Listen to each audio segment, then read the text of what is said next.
Buenas noches, bienvenidos a la nave del misterio. Verán, hay un dato que es rotundo y que sobre él, digamos, va a pivotar la dinámica de este primer tema. Un tema importante para todos nosotros. Verán, en el año de 1927, hace muy poco, a nivel de la historia, éramos 2.000 millones de habitantes del planeta Tierra. ¿Pero qué ha ocurrido? Prácticamente hemos cuadruplicado esa cifra en los últimos 80 años. Es sorprendente, para muchos preocupante, tanto que hay quien habla de políticas ocultas, auténtica conspiración, para rebajar la superpoblación de un planeta que, también para otros expertos, ya no aguanta más. Somos demasiados. El debate va a ser apasionante, pero antes, para ser nunca mejor dicho, muy gráficos, quiero contarles una historia. La historia de unas piedras y de un mensaje. Bueno, no. Yo no voy a hacer, va a hacerlo mejor Santiago Camacho. Buenas noches, compañero. Buenas noches, Iker. Estas piedras, precisamente. Sí, aquí tenemos lo que parece una especie de monumento megalítico que ha dado a llamarse el Stonehenge estadounidense. ¿Y qué tiene todo esto que ver con la superpoblación? Pues la historia es apasionante, verás. En junio de 1979, en el condado de Elber, que es, digámoslo así, el condado del granito en Estados Unidos, el mejor granito, las mejores canteras están allí, exportan a todo el país y aparte del extranjero, pues empezó a aparecer un individuo, empezó a frecuentarlo un sujeto bien vestido, mediana edad, porte distinguido, llevaba un buen coche europeo, que parecía que estaba haciendo turismo por allí, viendo granjas, viendo terrenos, incluso llegó a alquilar una avioneta para conocer toda la zona desde el aire. Parecía que andaba buscando algo. El algo que andaba buscando se lo encontró Joe Fenley, que era el jefe de la más importante empresa de cantería local. Este individuo llegó a su empresa y dijo: quiero hacer un encargo. Entonces Fenley dijo: bueno, nosotros somos mayoristas, no hacemos encargos al por menor. Dice: no, no, esto es un gran encargo, quiero hacer un monumento. Y le enseñó unos planos de algo que tendría 5 losas enormes de un peso de 120 toneladas, que tendría una serie de inscripciones, una colocación geométrica específica que obedeciese a determinados fenómenos celestes, los equinoccios, la colocación de la luna, etcétera, etcétera. Y claro, Fenley cuando lo vio dijo: bueno, todo esto está muy bien, pero esto, mire usted, yo le tengo que intentar desanimar, va a ser carísimo, yo mismo tendría que invertir muchísimo dinero en equipamiento porque yo no tengo equipo para llevar a cabo una obra de esta magnitud. Dijo: el dinero no es problema. ¿Y usted quién es? Solo le voy a dar un seudónimo. Me llamo R.C. Christian. El seudónimo hace alusión a Christian Rosenkrantz, el mítico fundador de la Orden Rosacruz, esa orden mística que tiene sus presuntos orígenes en la Edad Media, pero que en la época de la Revolución Francesa se hizo a conocer públicamente, publicando unos folletos que nunca se supo quién era el autor, pero en la que se daban a conocer y decían que el mundo iba a cambiar, como efectivamente cambió durante aquellos días. Pues bien, Elber dijo: bueno, pero yo necesito una provisión de fondos. El dinero, ya le he dicho que no es problema. De 6 cuentas corrientes diferentes de diferentes partes del mundo llegarán los fondos. Cuando los tenga, usted empiece los trabajos. Y efectivamente, tardaron unos cuantos meses. Y en el mes de marzo de 1980 estaba acabado lo que este misterioso R.C. Christian dijo que tendría que ser bautizado como las piedras guía de Georgia. ¿Y por qué eran piedras guía? Porque vemos unas inscripciones. Esas inscripciones son 10 mandamientos. No los 10 mandamientos bíblicos, sino los nuevos 10 mandamientos para una edad de la razón. Así es como lo pone. Y son mandamientos que tienen que ver con la vida en el futuro si queremos sobrevivir como especie, con la vida en el futuro si queremos guiarnos por la razón justa, según los misteriosos promotores de este monumento. El primero de esos mandamientos es mantener la humanidad por debajo de 500 millones, en perpetuo equilibrio con la naturaleza. Luego, más tarde, se hacen incluso alusiones a cosas como la eugenesia. Otro de los mandamientos dice guiar sabiamente la reproducción. Y no se refiere a la reproducción de las vacas, se refiere a la reproducción humana. Guiarla sabiamente, tal vez intentando que sean solo los mejores o los más aptos los que se reproduzcan. Y el último, la rúbrica de esos 10 mandamientos, es no ser un cáncer sobre la tierra. Así que quien quiera que mandó edificar esto tenía muy en mente esas cifras que has dado al principio del programa y desde luego quería dejar un mensaje muy claro, un mensaje que quedase para la posteridad. Eso está edificado en una cosa que curiosamente también se denomina granito tipo pirámide. Prácticamente indestructible, eso quedará para la posteridad por los siglos de los siglos. Especialistas en demografía aseguran que en el año 2048 seremos 9.000 millones de habitantes en Gaia, en el planeta Tierra. Que en el 2099 quizás seamos 12.000 millones de personas compartiendo mundo. Hay quien ve en todo esto una idea de los poderes ocultos muchas veces, generando ya políticas que tienen que ver con la profecía de la piedra. Para otros investigadores que van a estar aquí, esto es una aberración, esto es imposible. Precisamente la ciencia y la tecnología nos han dado, de alguna forma, elementos para vivir mejor. ¿Qué está ocurriendo? El debate puede ser apasionante. El tema toca a toda la humanidad. ¿Conspiración sobre la superpoblación? Hace muy poco nos despertábamos con la noticia de que la población de la Tierra había alcanzado los 7.000 millones de habitantes. Es una cantidad enorme, pero aún así, la naturaleza sigue su curso y la cuenta se incrementa día a día. Cada segundo nacen 5 personas, 380.000 al día, 139 millones cada año. A este ritmo se estima que para el 2065 la Tierra albergará a 14.000 millones de personas. Y son muchos los que piensan que esa cifra está más allá de las capacidades del planeta. El alimento, el agua potable, el suelo fértil, las fuentes de energía no renovables son recursos limitados que no se pueden estirar indefinidamente y que, de seguir así las cosas, no tardarán en dar las primeras muestras de agotamiento.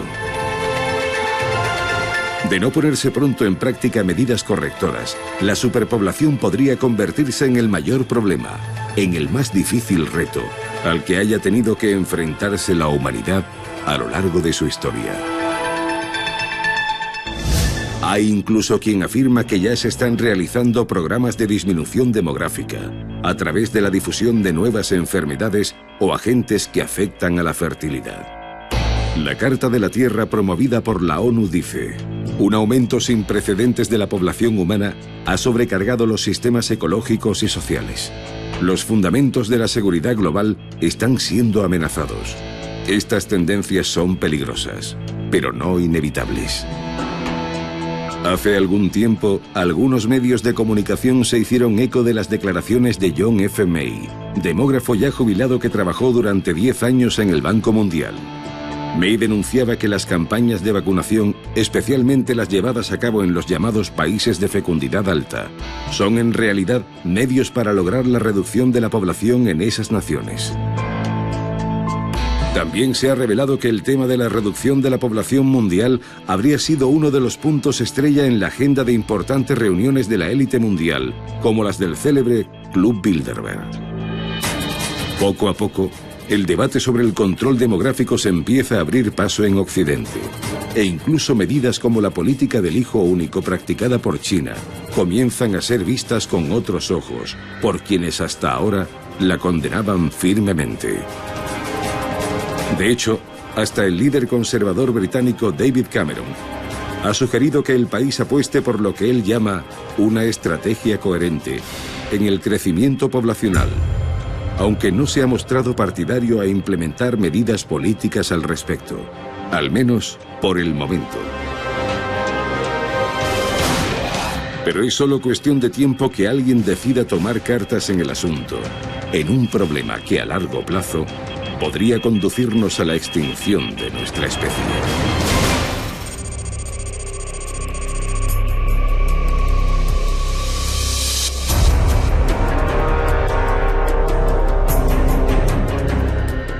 Pues sí, en este breve lapso de tiempo han visto la luz 1000 bebés y a mí me parece fantástico, sinceramente, porque no hay mayor misterio que el de la vida. Pero esto, para algunas autoridades, empieza a ser un problema. Es un tema que entra de lleno en la conspiración, cosas que no se cuentan habitualmente y que creo que les pueden sorprender. Y el debate se va a trasladar a cada domicilio, estoy seguro, y además me alegra porque seguro que extraeremos también análisis y reflexiones nuevas. ¿Aprenderemos cosas de ambos bandos? Seguro que sí. El reportaje de Santi ya es bastante clarificador. Más de 7.000 millones de habitantes. La Tierra, Gaia, ¿puede con esto? ¿No? ¿Qué se va a hacer? ¿Qué se está haciendo? ¿Qué se está haciendo sin que lo conozcamos? ¿Todo leyenda? Os pido, por favor, un breve titular, prácticamente. Una puntualización. Yo tengo las claves, digamos, los códigos que defiende cada uno de los integrantes de esta mesa. La primera de esta temporada a nivel de debate. Les doy la bienvenida a todos, por supuesto, a todo un elemento vital de este programa, el maestro Enrique de Vicente. Buenas noches. Muy buenas noches, Iker. Dices que el futuro pinta muy negro y que incluso crees que hay medidas muy drásticas que se están poniendo o se llevan poniendo en marcha mucho tiempo, que nos pueden horrorizar. Sí, el futuro pinta muy negro, el futuro actual, el futuro inmediato. Ahora, al fondo está la luz sin ninguna duda de ningún tipo. Pero a la luz de lo que hemos visto ahora en el reportaje, es obvio que para que se mantenga el sistema actual, el sistema socioeconómico mental en el que vivimos, los responsables del mismo habrán tenido ya hace tiempo que empezar a poner medios, porque hay informes muy antiguos. ¿Medios como cuáles, Enrique? Para que tengamos casi dos tipos de medios. Los medios no letales, es decir, una disminución de la población por medios no mortales, como por ejemplo la esterilización progresiva de la gente, de las poblaciones tercer mundo, pero poblaciones occidentales también, y veremos que hay evidencias aplastantes de que algo similar está ocurriendo por accidente o por decisión voluntaria, y otros, aniquilación, lo voy a llamar con estos términos, aniquilación selectiva, por ejemplo en masas del tercer mundo, a través de medios como las guerras, como la hambruna o como la infección a través de enfermedades creadas en laboratorio. Pero esto puede parecer una especulación. Lo que no es una especulación es que el zar de la ciencia norteamericana, nombrado como tal, como jefe de su consejo asesor científico por el presidente Obama, el doctor John Holdren, es un famosísimo demógrafo que en el año 1977 ya escribió un libro con otros dos popis de la demografía, Ecociencia se llamaba, en el cual abogaba por una campaña sistemática, primero la creación de una especie de gobierno mundial con una policía mundial, planetaria, para atajar el problema de la superpoblación utilizando medios como las vacunas o como el introducir elementos en el agua y en los alimentos. Esto es una realidad y el libro está ahí para demostrarlo. Cada uno que piense lo que quiera, como siempre. ¿Qué pensará? Nuestro querido amigo Manuel Martín Loeche es una de las grandes eminencias en el estudio del cerebro. Por cierto, tengo por aquí el sello indeleble. Sí, aquí está nuestro cerebro. Muchos cerebros a la vez, hoy en día en la Tierra, parece. Sí, demasiado. Tu libro con Juan Luis Arzuaga, y como siempre y cada año es un honor y un placer que estés con nosotros, bueno, pues mostrando seguramente una opinión diferente de Enrique. Pero yo sé que tú piensas que el problema existe, esto es lo primero. Que el problema existe donde quizá no coincidas es en los medios que se están llevando a cabo de una forma pues muy oscura, al parecer, ¿no? Sí, en el fondo coincidimos, la situación está fatal, o bueno, no está fatal, pero va a estarlo. Se va viendo, o sea, es decir, ya ahora mismo los niveles de contaminación, cambio climático y demás están como están, sin haber llegado a la población que llegaremos dentro de 10, 20, 50 años. Luego esto convendría pararlo. Es decir, el hecho de la superpoblación es un hecho innegable y hay que poner medios. Ahora, en lo que no creo es en que se estén aplicando remedios para esta situación de manera oculta, subrepticia. Quizás se haya aplicado alguna vez o se oye hablar de alguna campaña de vacunación, como aparece en el reportaje, ¿no? Pero bueno, quitando eso, yo creo que no hay nada todavía, hay todavía mucho por decidir quien tiene que decidir estas cosas tiene que hacerlo abiertamente. Yo sí que estaría, es curioso, me ha gustado oír eso que has dicho del gobierno mundial y la policía mundial. No me parece para nada una mala idea, al contrario, me parece una idea sensacional. Con el tiempo, yo espero y creo que se llegaría a eso.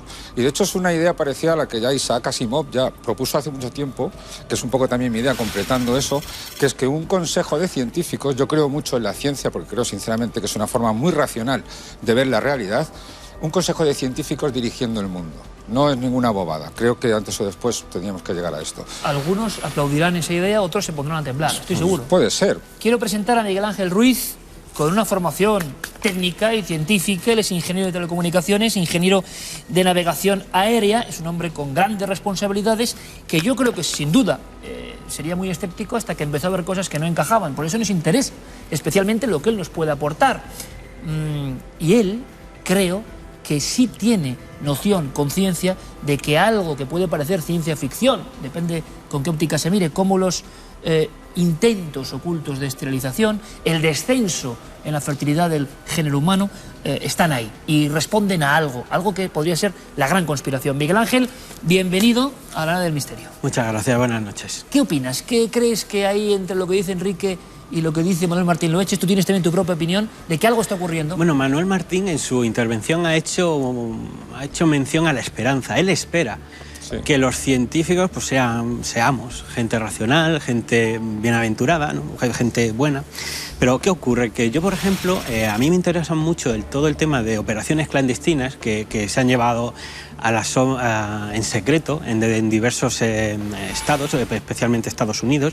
Y una de las cosas que yo tengo datos, y los tengo aquí, de operaciones secretas, que se han hecho experimentos secretos con seres humanos, esterilización forzosa, pruebas en seres humanos de sustancias químicas, de radiación, etcétera, etcétera. Eso no es ficción, Miguel Ángel. Eso es ciencia, y eso es historia, eso no son conspiraciones, eso es información, eso es hechos reales. Y el tema es que en 1992 Niels Schakeberg, de la Universidad de Dinamarca, hace un estudio pionero en el que él se da cuenta que en los últimos 50 años de historia la calidad del semen en Dinamarca ha descendido un 50%. Aquel estudio promueve una serie de debates, los científicos al principio pues salen a la contra. El caso es que de Estados Unidos llega la segunda confirmación, luego en un hospital de París, el Hospital Cochin, se llega a la misma conclusión con unos datos suficientes, diferentes, de tal manera que París llega a decir que la calidad del semen humano decrece a razón de casi un 2% y en tu opinión, para luego seguir debatiendo, Miguel Ángel, ¿habría un interés, habría unas disposiciones, unas tramas ocultas que están haciendo que esa calidad del un elemento fundamental de la fertilidad, descienda? Estos son datos, esto no es mi opinión, estos son datos. Podemos vincular una cosa con otra, evidentemente no sabemos si hay una relación causa-efecto, pero la calidad del semen humano está decreciendo, esos son datos científicos. Perfecto, bien argumentado, da miedo, si es así, yo no lo sé y quiero la opinión y abrimos el debate, que seguro es que nos va mucho en juego, ¿no? Con todos estos temas de la conspiración y sobre todo con la población y lo que está ocurriendo a nuestras espaldas, si es así. Por supuesto, presentamos a José Manuel Nieves, todos le conocen, con sus crónicas y reportajes sobre ciencia en el diario ABC, de las más leídas siempre.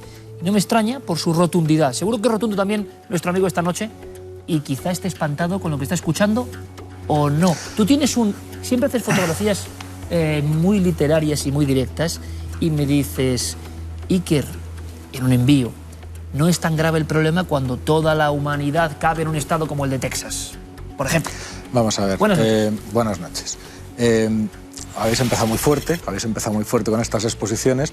Tenía un hilo de esperanza cuando escuché a Enrique decir que había una luz, pero al final, después de lo que ha dicho, la única luz que hay al fondo del túnel debe de ser la del cementerio, porque desde luego no ha dado ningún motivo de esperanza.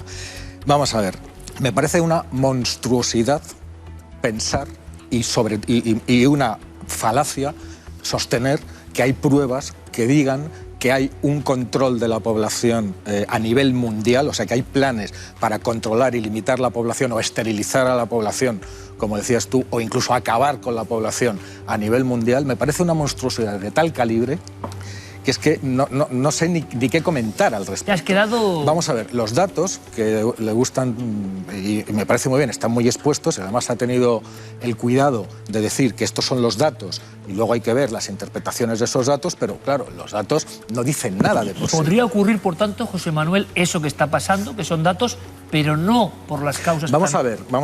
Si hubiera... Es verdad que hay una tendencia a la peor calidad del semen, pero en los seres humanos, pero sobre todo, no en todo el mundo, sino en el continente europeo. En el continente europeo. Y si esos planes a los que hace referencia Enrique de limitar a la población mundial son en el tercer mundo, pues no tiene sentido aplicarlos en el continente europeo, donde además la tasa de natalidad está bajando preocupantemente. ¿Pero por qué? Hay otros estudios, muchos otros estudios, que hablan de que la vida moderna está sometidos a contaminaciones, a productos químicos, a alimentación, al estrés. Pues todo eso contribuye, y todo eso se da en los países industrializados, no en los países en vías de industrialización. O sea que vamos a dejarlo, ese tema, el tema de la calidad del semen, está más circunscrito a las sociedades industrializadas que a las emergentes. Han hecho referencia un par de veces a documentos de los años 70, donde los Estados Unidos, todas las maldades que se pueden cometer, las cometieron entonces. Desde las armas químicas a los estudios salvajes con personas, que puede ser verdad, porque démonos cuenta de qué América era aquella y démonos cuenta de que han pasado casi 50 años. ¿Qué ha pasado en el mundo en esos 50 años si estaba en marcha todo eso? Pues evidentemente la población mundial ha seguido creciendo. Es cierto, si hubiera habido algún plan de este tipo tan raro, no habría seguido creciendo. Pero es que no ha seguido creciendo de cualquier manera, sino que ha seguido creciendo y el conjunto de la población cada vez es más sano y cada vez está mejor alimentado, a pesar de las enormes diferencias que todavía hay. Se ha nombrado en la pieza, en el reportaje, a grupos de poderosos que a veces hemos debatido sobre ellos, el Club Bilderberg, personas influyentes que parece, según la idea, tienen muy claro que hay que, como ponían esas piedras que hemos comentado al principio, que hay que rebajar la población de cualquier forma. Claro, no hay pruebas, yo no conozco pruebas al menos de que el Bilderberg u otros grupos, Bilderberg en concreto, haya dicho nada al respecto, porque sale poca información, pero sí un club parecido, que es el CFR, Consejo de Relaciones Internacionales, es el Bilderberg americano. Ahí sabemos que toda una serie de personajes claves en ese CFR han participado en los planes, en los estudios y los planes de despoblación desde los años 70, comenzando por ¿planes de despoblación? Sí. ¿Pero población de dónde, Enrique? ¿De dónde? Es que a nivel mundial, pero sobre todo... Es que eso no hace más que confundir a los espectadores. No, perdóname, hay textos de Kissinger en los que ha hablado que era necesario reducir la población en el tercer mundo. Por favor, pero eso es un objetivo de salud. Un momento. Mira, voy a hacer una réplica con él, porque empezó como muy fuerte, pero lo primero que dice de que me le parecía monstruoso que nosotros tuviéramos pruebas. Yo en ningún momento en mi intervención he hablado de pruebas. Me alegro muchísimo por ti y por tu salud mental. De qué pasaría si estuvieran llevando a cabo ese tipo de programas. ¿Qué es lo que ocurre? Que todo el tema este de los, de los disruptores endocrinos, que son sustancias químicas vertidas humanas, artificiales, vertidas al medio ambiente, y que se comportan como si fueran hormonas, y que realmente, están afectando la calidad de reproducción humana.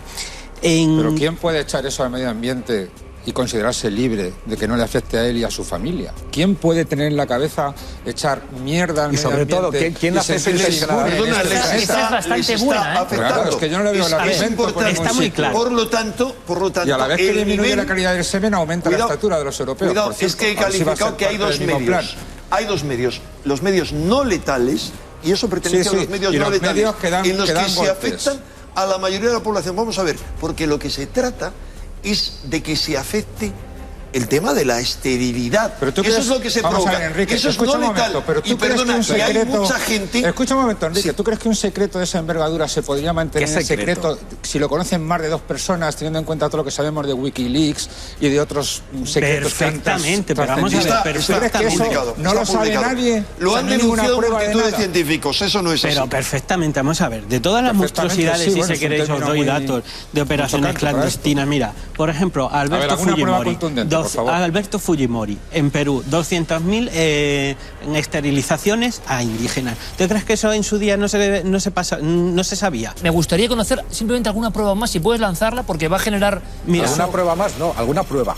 Porque todavía no hay bueno, prueba. Lo que acaba de decir de Fujimori, ha mencionado otra, perdona, por favor, perdona, el experimento Tuskegee, pero que me coge, y yo te cojo al estrangulador de Boston y te digo que eso es una prueba de acabar con las mujeres. Perdona, todo el mundo. Que ha habido en Estados Unidos 4.000 experimentos en 40 años, el más famoso de los cuales era Tuskegee, que tú lo conoces bien, en el cual se infectaba con sífilis a la población negra para ver cómo funcionaba. Hablando de una década negra en la administración norteamericana. Que se hacía, pero no se hacía. No es que se hacía, y seguro que se hacen barbaridades. Pero que se siguen haciendo. Pero que seguro que se hacen barbaridades, y en todos los países, y a saber lo que hacen en Corea del Norte, y a saber lo que hacen en los laboratorios secretos de determinadas multinacionales en Gran Bretaña, en Alemania, en Estados Unidos. O sea, porque perdona, en Gran Bretaña, en Estados Unidos, a saber, lo que no se puede hacer es coger esos elementos que son individuales y juntarlos en una teoría colectiva de que estamos intentando hacer no sé qué con el mundo. Esto es muy importante. Porque el mundo, a pesar de todas esas cosas,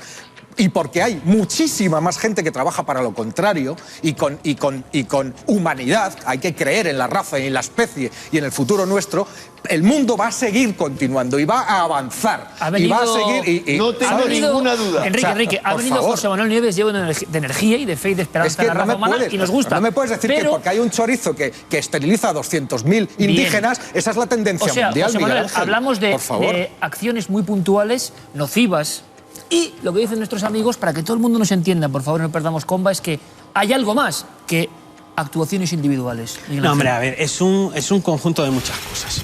Con el tema de que decías de que la década negra, ¿tú te crees que en los 70 esos datos se tenían? Claro Todo que no. siempre parecía parte del pasado. Eran como... Hace falta un lapso, en Estados Unidos unos 30 años, hasta que la ley de libertad de la información se van desclasificando. O sea, que nos enteraremos dentro de 30 años de lo que pasa ahora. Correcto. Vale, y en ese sentido, pero mira, vale. Uzbekistán, año 2012. Hombre, claro. Entre 10 y 100.000 Cualquier cosa que extirpaciones de útero a mujeres hechas por un dictador, por Islam Karimov. Con el apoyo de Estados Unidos. Estados Unidos lo sabe, Estados Unidos lo consiente y lo permite porque... Me lo puedo hasta creer. Sí, yo también. Pero bueno, me lo puedo hasta claro. creer, pero es que tenemos no significa nada. Hombre, pero aquí Miguel Ángel Ruiz está trayendo un arsenal de cosas que nos lo podemos creer. Por favor, Pero son pequeños datos aislados. me están Eso no diciendo monta un- criminales de guerra, No. técnicas de guerra sucia para terminar con dictadores. poblaciones, Hablemos del año genocidios 2013, que los ha habido y los habrá. Hablemos del año 2013 y de Estados Unidos. A ver, ¿quién Ángel, es el número uno de la ciencia? Perdóname una cosa. Perdona, no. Una cosa, José Manuel. Discúlpame, el número uno Ya de la respondes, ciencia en Estados Unidos. Lo conoces muy bien, el doctor John Holdren. ¿Qué es lo que dice él en su libro, hecho con otro bien conocido tuyo, Paul Ehrlich? Pero en los años 70. En el año 67. Cuidado, 77. O 77. No, hablo de Conciencia 77. ¿Qué es lo que dice? Y nunca lo ha desmentido. Él propone un plan, lo propone claramente, y podemos mostrar las páginas del libro, de abortos forzados. Pero Enrique, por favor. De esterilizaciones forzadas. Sí.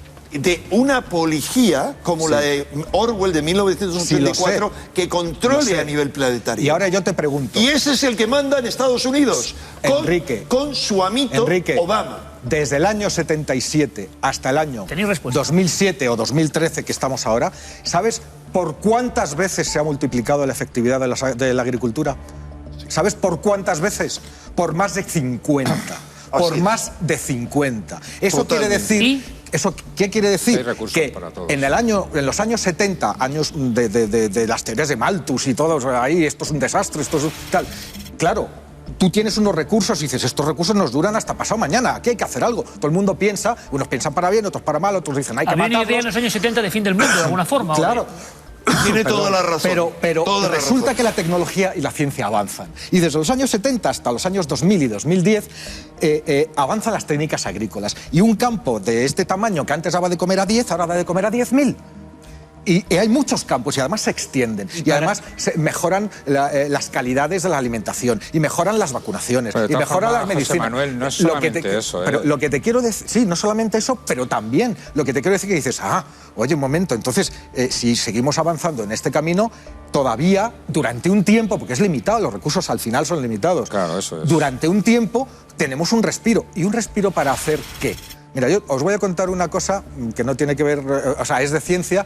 Mira, hace 2 o 3 años, muy cortita, 2 o 3 años, la sonda Venus Express, que está en el planeta Venus, estudiando el planeta Venus, decidieron en la NASA hacer un experimento, porque querían ver qué tipo de parámetros, como estamos buscando planetas en los que haya vida, qué tipo de parámetros hay que aplicarle a una sonda para que detecte vida en un planeta. Y dijeron, vamos a probarlos con la Tierra. Y le dieron la vuelta, que estaba en Venus, le dieron la vuelta apuntando los instrumentos hacia la Tierra para ver si la Venus Express era capaz de determinar que en la Tierra había vida. Y no fue capaz. ¿Y por qué no fue capaz? Porque toda la vida que hay en la Tierra apenas ocupa, no llega al 2% de la superficie del planeta. Si tuviéramos a todos los seres humanos que existen, juntarlos, cabrían todos, con unos 10 metros cuadrados por barba, en el estado de Texas. Todos, los 7.000 millones cabrían ahí. Eso, ¿tu punto qué prueba?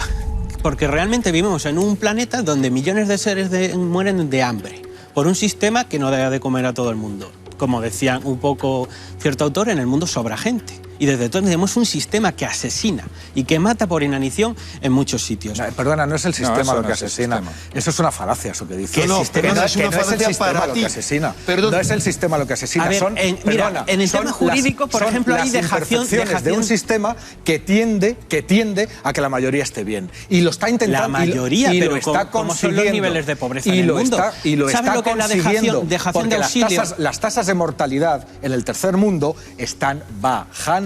Y las tasas de hambre en el tercer mundo, aun siendo lo altas que son, están bajando. Hablas, Miguel Ángel, de dejación de auxilio perfectamente consciente, ¿no? Figura jurídica que un médico, si pasa por la calle, alguien se está muriendo y no le auxilia, eso es un delito. Un delito que existe para personas físicas, pero no existe para gobierno. Nosotros permitimos, porque hay mucho dinero. De hecho, acabamos de salvar la banca y no hemos erradicado el hambre en el mundo cuando podríamos hacerlo. Con el 2% de lo que se ha gastado en 2%. Con eso se habría resuelto momentáneamente. En la base de eso está un problema grave, y es que el ser humano, que es un animal, es muy territorial, muy racista, muy en contra de los otros. Y muy injusto. En un país vaya bien, donde se pase hambre en otro sitio, si no es el mío, como mucho dirán algunos, los de Médicos Mundi y alguna organización no gubernamental. Bien. Esa es la cuestión. Aquí se gasta mucho dinero en el fútbol, por ejemplo, y con ese dinero podríamos paliar el hambre de muchos países. Evidentemente nos vamos ya hacia otros territorios. Sí, pero clave.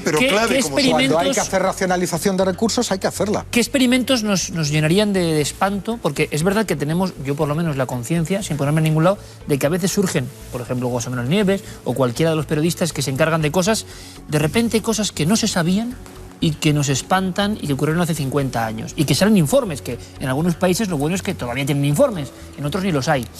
¿Qué nos podría, en vuestra hipótesis, espantar de ahora mismo, ¿no? Es decir, algo que se está haciendo ahora mismo y que tenéis indicios o elementos para pensar que en un futuro quizá lo sepamos y nos podría poner... Para mí, la postura de la industria. Esto, hemos hablado de 1992, de que surge un poco un núcleo duro de científicos que son los defensores de los disruptores endocrinos, y eso es un problema que ya tiene unos 20 años. ¿Qué ocurre? ¿Cuál ha sido la postura de la industria entonces? Aquí tengo un artículo de una revista científica, de una cosa que ha pasado en España, y bueno, es de un Hospital del Ejido, del área integrada de biotecnología. Exposición a plaguicidas se asocia con la disminución de recuento espermático. Es decir, pruebas que están pasando ahora en España y que nuestros ciudadanos están en exposición a ello. Y que hablando en cristiano sería que la calidad del semen, la movilidad del semen de la gente que están expuestos a estos plaguicidas desciende con el problema de no poder tener hijos. Pero los cuidado, no atribuible al estrés. No atribuible al estrés. Claro, como cuando descubren que el asbesto es tóxico y lo quitan de la construcción. Perfecto. Enrique, ¿por qué no es atribuible al estrés que el estrés, junto con las plagas emocionales y junto con todos los aparatos que irradian, son muchos otros elementos que también contribuyen a ese declive? Bueno. Porque problemas muy similares a los que se han examinado en humanos se han detectado también en animales salvajes, como saben muy bien. Sí, en ríos británicos se ha visto que peces, aves, hasta ballenas... Y es más, es inevitable que el crecimiento de nuestra especie redunde negativamente en el crecimiento de otras especies. Pero cuidado, porque hay sustancia química. hay en el medio ambiente sustancia química. ¿Cómo se ha echado la sustancia química? Pues con no otra hay pruebas. Con otra si yo te digo Enrique, que a través mira, de los chemtrails, sí, pero... a través de los chemtrails y su acción sobre las nubes, que es defendida como un medio de geoingeniería por el número 1 de la ciencia norteamericana, John Coltrane, con el apoyo de Gates, de la Fundación Gates, tú vas a decir que no. Sí, sí, te digo que sí, pero te digo que todas esas campañas y todos esos experimentos y todas esas cosas en marcha, que según tú deberíamos de ser 14 en todo el mundo, porque con todo eso, bueno, pues con todo eso, la población mundial sigue creciendo. Claro, es que es el problema, que sigue creciendo. Y en términos generales, pero menos, repito, sigue creciendo más sana y más alimentada. Los plaguicidas no han podido más sana y más alimentada. Y además, porque hay dos tendencias. Tú lo has dicho muy claro, pero vamos a ver, Nieves, si yo comulgo con lo que tú dices... Y estoy de acuerdo contigo en que hay chorizos, dictadores, criminales, industriales corruptos, dirigiendo nuestros países en muchas ocasiones, perversos que intentan... Pero todo eso, un momento, por favor, el sistema global lo va cogiendo y se lo va cargando. José Manuel, esa es la gran postura, es decir, son cosas individuales, repetimos, o hay una especie de trama orquestada, que es lo que puede inquietar a nuestro público. Eso es lo que yo niego. Eso es lo que yo niego. Vamos a ver, lo que yo creo es que una minoría de la población psicópata tiene una tendencia y una facilidad para situarse en las más altas posiciones. Y luego que hay una corrupción, que el poder, como se ha dicho hace mucho tiempo, corrompe. El poder absoluto corrompe absolutamente. Y que jugamos a eso. Realmente el poder es una isla donde se sienten a salvo, pero rodeada de Enrique, Miguel Ángel, muy directamente, ¿creéis que hay una operación en marcha por parte de poderosos? No una. Diferentes planes, es lo que yo creo, pero cuidado, es una hipótesis. Ahora bien, es que si no hubiera un proyecto de ese tipo trazado desde los años 70 y que ahora se haya ido modificando, serían unos ineptos. Si alguien trata de mantener en pie al sistema capitalista consumista en el que vivimos y del que participan los mal llamados países comunistas, China, más capitalista no se puede ser, y más consumista. Es que si alguien no hubiera puesto en marcha ese plan, serían unos inútiles absolutos. Así que si yo creo que hay gente que es útil, que no es inepta, a la cabeza del mundo, ya tienen que haber puesto en marcha esos planes. Mira, y por eso hay un descenso de la población.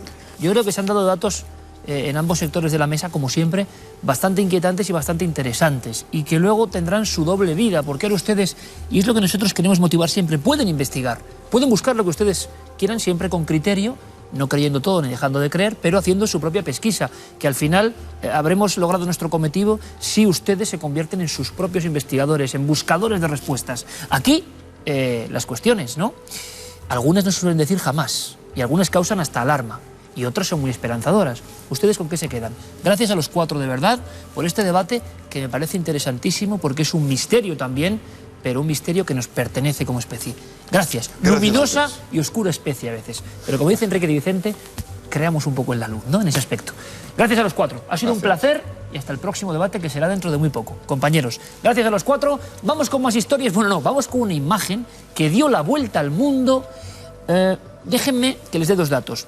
A veces ocurre, recuerdo, igual ustedes también, hace unos años, junto a Javier Sierra, nos marchamos a un museo en Turín, museo egipcio, porque hay muchas personas, recuerdan, que se habían desmayado delante de ciertas figuras impresionantes, ¿no? Se puede desmayar uno de lo impactante, pero hay algo más. Parecía que había un influjo. Bueno, eso se abandonó, estuvimos allí, y resulta que ni más ni menos que en Manchester surgió de nuevo una historia que tenía que ver con el mundo egipcio que tendremos que recorrer.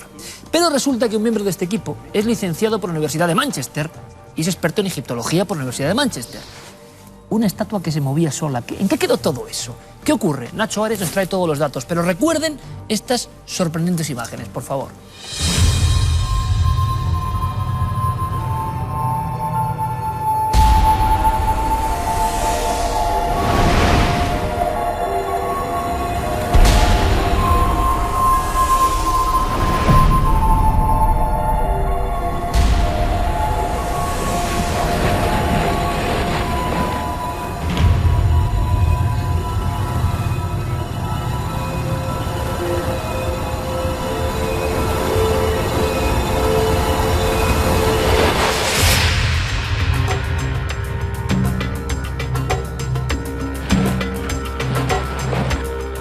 Estas imágenes las pusimos al finalizar la 8ª temporada, en pleno verano, y causaron un enorme impacto.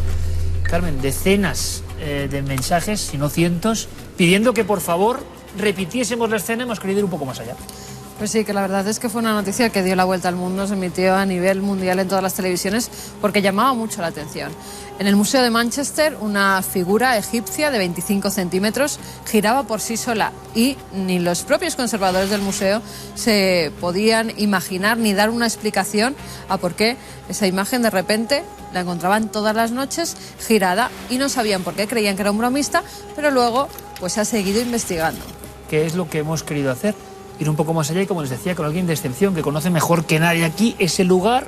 Nacho, eres compañero, buenas noches. ¿Qué tal? Buenas noches, Iker. Le encargamos la investigación y trae cosas jugosísimas. Esto da mucho más de lo que parece. Primero, Nacho, parece eso, que hay alguien que está manoseando las figuras, nadie lo entiende y pasa mucho antes de que la noticia se haga pública.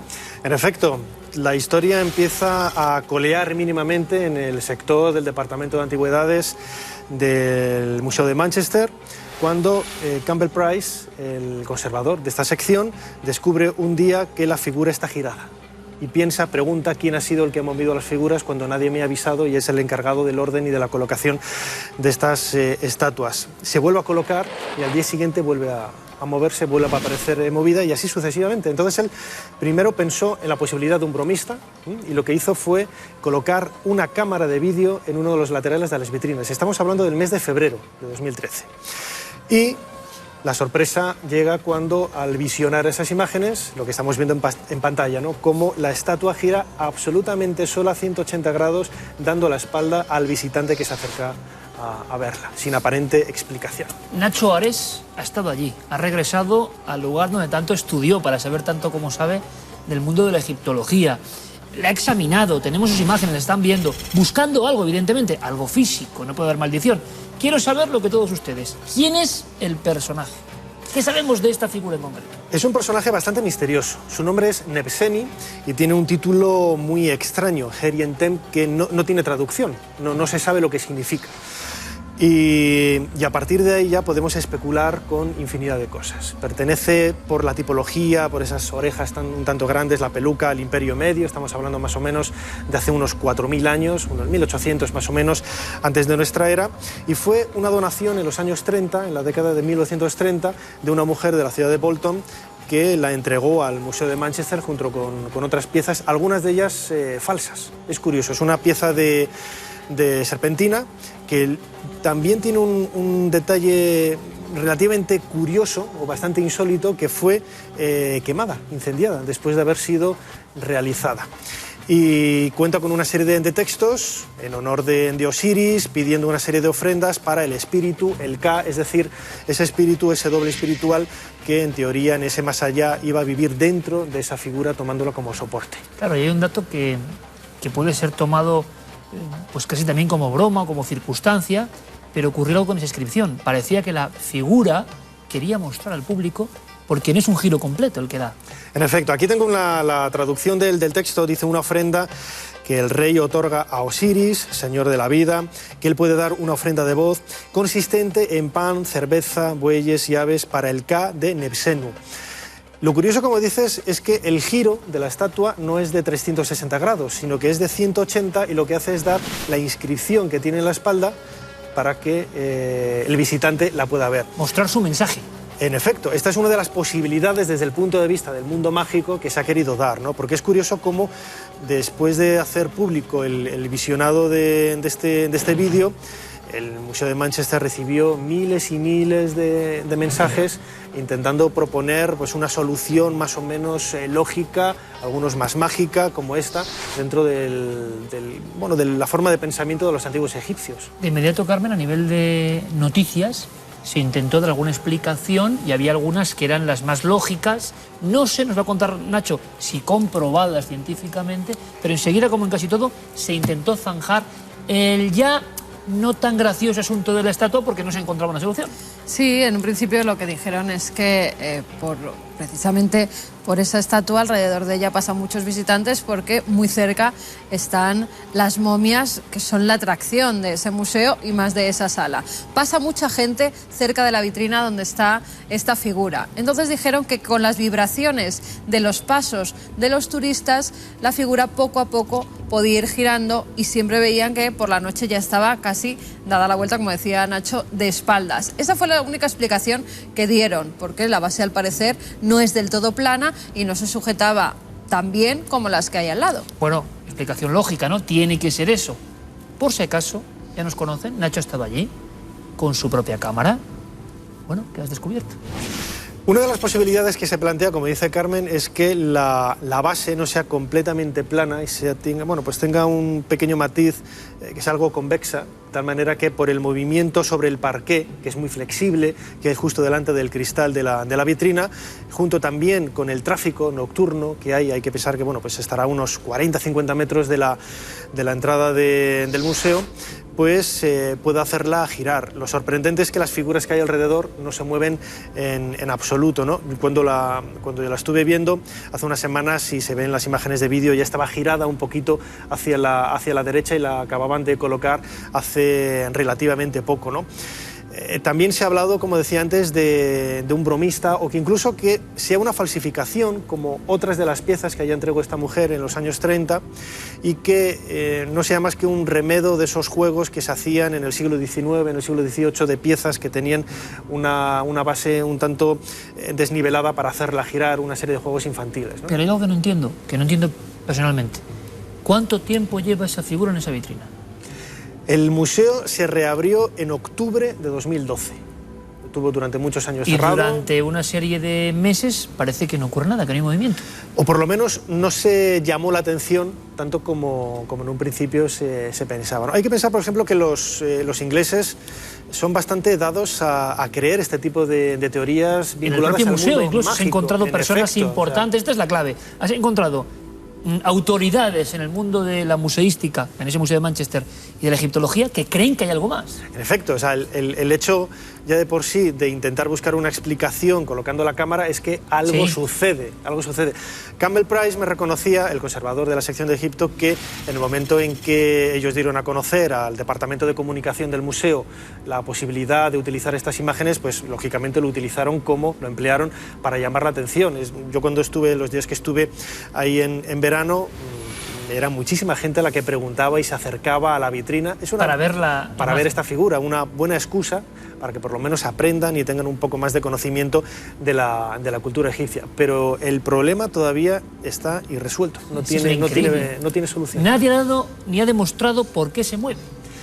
El cristal es plano, no tiene ningún tipo de rugosidad o de zona amorfa por la cual pudiera girar la pieza. También se ha planteado la posibilidad de que, al ser esteatita o serpentina y haber sufrido la acción del fuego, hubiera generado algún tipo de elementos magnéticos que, con la estructura metálica que rodea a la vitrina, pues la hiciera girar, ¿no?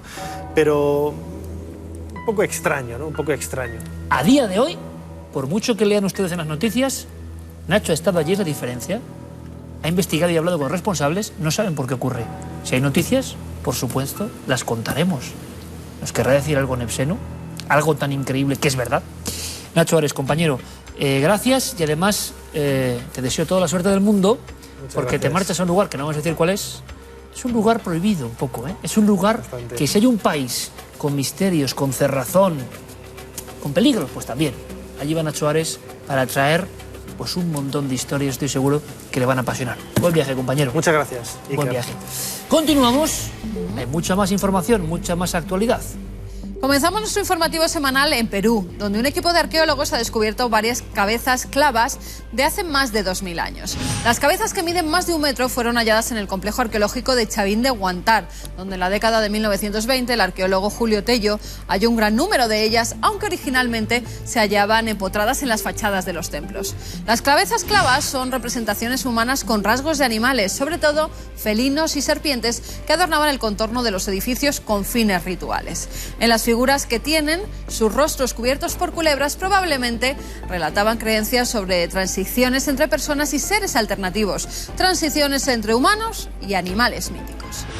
Un estudio científico ha descubierto por qué se ve una luz blanca tras la muerte clínica. Según un equipo de investigadores de la Universidad de Michigan, el túnel de luz que dicen ver el 20% de las personas que sobreviven a un infarto tiene una explicación científica. Se debe a la actividad eléctrica que el cerebro sigue generando en los momentos posteriores a la muerte clínica. Utilizando un electroencefalograma, los científicos analizaron las actividades cerebrales de 9 ratas anestesiadas y sometidas a un paro cardíaco inducido experimentalmente. Dentro de los primeros 30 segundos después de ese paro cardíaco, en el cual el corazón deja de latir y la sangre deja de fluir hacia el cerebro, en todas las ratas se constató una actividad cerebral con una hipertensión difusa, característica asociada a un cerebro muy excitado y a la percepción consciente. Esto sugiere que en el estado de experiencia cercana a la muerte existe un nivel de conciencia que normalmente se encuentra en una condición de vigilia. Y en Groenlandia han hallado un impresionante cañón, hasta ahora desconocido, bajo la capa de hielo que cubre casi la totalidad del territorio. Es uno de los más grandes del mundo, con casi 800 kilómetros de longitud, más que el Gran Cañón del Colorado, y en algunas zonas alcanza hasta los 800 metros de profundidad. Fue descubierto de forma accidental cuando científicos que investigaban el cambio climático trabajaban en la elaboración de un mapa de la roca que forma Groenlandia. El equipo de investigadores de la NASA, Reino Unido y Alemania utilizó para reconstruir el paisaje miles de datos recolectados por un radar desde el aire a lo largo de miles de kilómetros. El cañón fue creado por un gran río antes de que llegara el hielo, hace al menos unos 4 millones de años. Y acabamos en la ciudad rusa de Vladivostok, donde sus habitantes fueron testigos de cómo una gran bola de fuego caía sobre sus cabezas. Numerosos testigos temieron que un meteorito provocara el desastre en la ciudad, pero científicos creen que se trata de un cohete. Al parecer, el flash de luz sobrevoló varios kilómetros y dejó una línea en el cielo durante 1 hora y media. En un primer momento creyeron que se trataba de un meteoro, aunque algunos de los testigos decían que parecía una aeronave. Horas después, desde el Instituto Sternberg de Astronomía en Moscú, aseguraron que se trata de un objeto artificial. La hora a la que se vio el fenómeno coincide con el lanzamiento de un cohete Zenit desde un centro espacial de Kazajistán. Y nos vamos con nuestro mundo más insólito.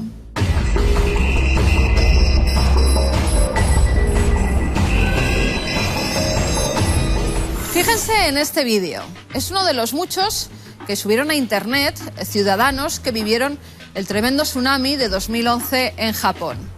Se ve cómo el agua se está ya llevando coches, casas. Hacia el minuto 10:45 de este vídeo, que dura más de 20 minutos, se puede ver una sombra extraña. Parece un ser que está saliendo del agua y trepando por una de las paredes. Los internautas han hecho correr este vídeo como la pólvora. ¿Es un fantasma? ¿Realmente alguien, el alma de uno de los difuntos que estaba ya debajo del agua, pudo escapar? Como no podía ser de otro modo, en Mundo Insólito, este año, esta nueva temporada, no podía faltar nueva filmación de Nessie, el monstruo del lago Ness. Un turista está visitando Escocia, está en el lago Ness y de repente ve como algo gigantesco, 4,5 metros más o menos, de un color negro, está surcando las aguas. Enseguida se excita mucho, como se ven en las imágenes, y dice que es el monstruo del lago Ness, que es Nessie. Por el momento, nadie ha logrado dar una explicación a estas imágenes. Y fíjense en esta imagen. En Texas dice que han capturado al chupacabras. Pues bien, no es un chupacabras, es una extraña especie. Así lo han denominado los científicos que han estudiado a este animal, que al parecer es una mezcla de perro con lobo gris. Eso es lo que dicen los especialistas. ¿Qué ha generado? Pues un animal que no tiene pelo. Dicen que la textura de su piel es como la de un elefante, muy gruesa, muy dura, y tiene unos potentes ojos azules como están viendo. Pues nada, ya tendremos que hablar de una nueva especie, que el chupacabras en este caso no es el que acabó con los animales en Texas, sino que fue este perro extraño y extraordinario.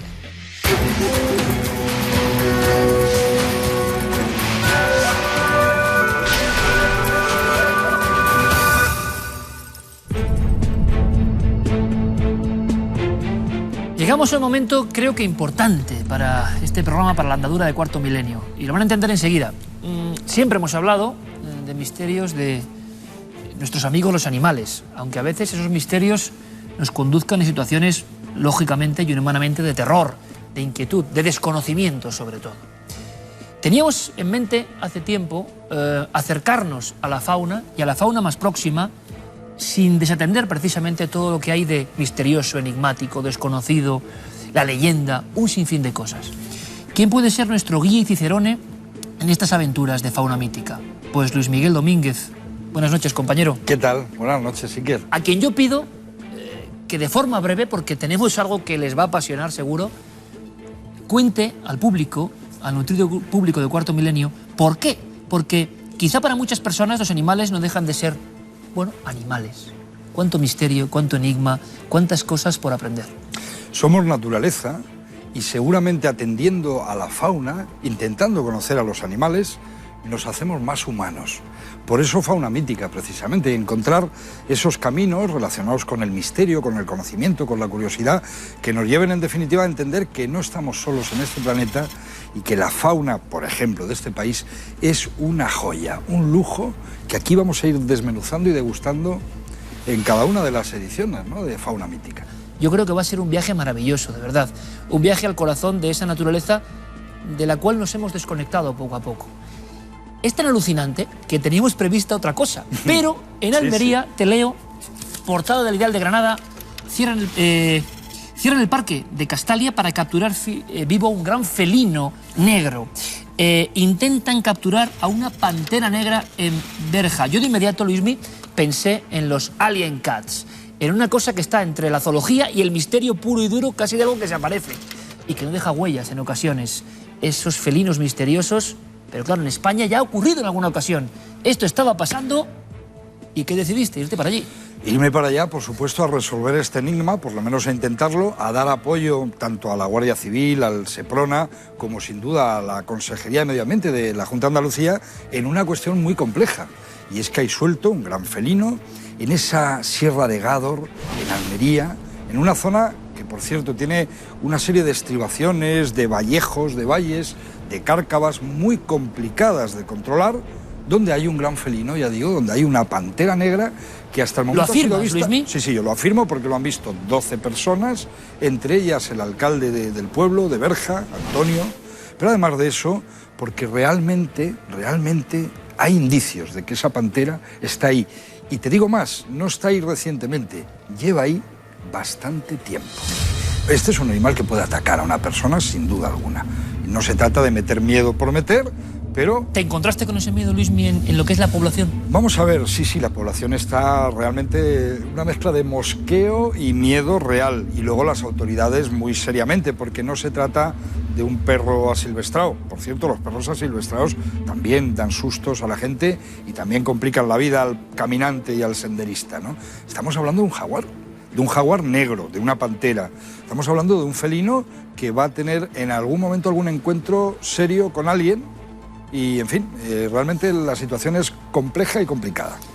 Porque es muestra del mundo en el que vivimos, donde puede haber panteras en los campos españoles. Nos parece increíble, ¿no? Sí. Ya ha pasado.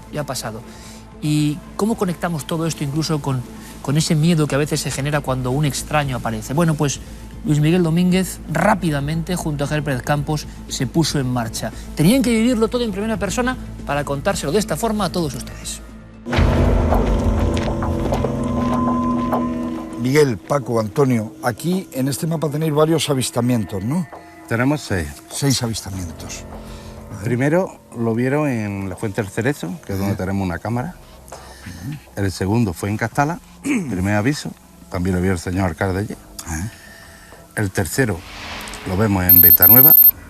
El cuarto lo tenemos en el Cortafuegos, cuando lo vio el el ecuatoriano, y el quinto, que es en la parte sur, cerca del pueblo, que es Las Lomillas, debajo del Tajo de Castala, que lo vieron sobre las 7, 7:30. Llegas a verlo en compañía de otras personas y tú, por lo que me cuentas, ¿no te parece lo que sería un leopardo o un jaguar? Yo lo que vi era más aerodinámico, ¿vale? Yo, para mí, viendo el tema de todas las familias de felinos, para mí se asemeja más a un guepardo. Quiero ver un poquito la zona, a ver si encontramos alguna huella. Esto está mordido. Mira, está todo desgajado y mordido. Los felinos no suelen hacer esto, pero como es un animal seguramente estresado, con algún tipo de paranoia fruto de su nueva historia, que es que estuvo en cautividad y ahora está en libertad, pues a saber, ¿no?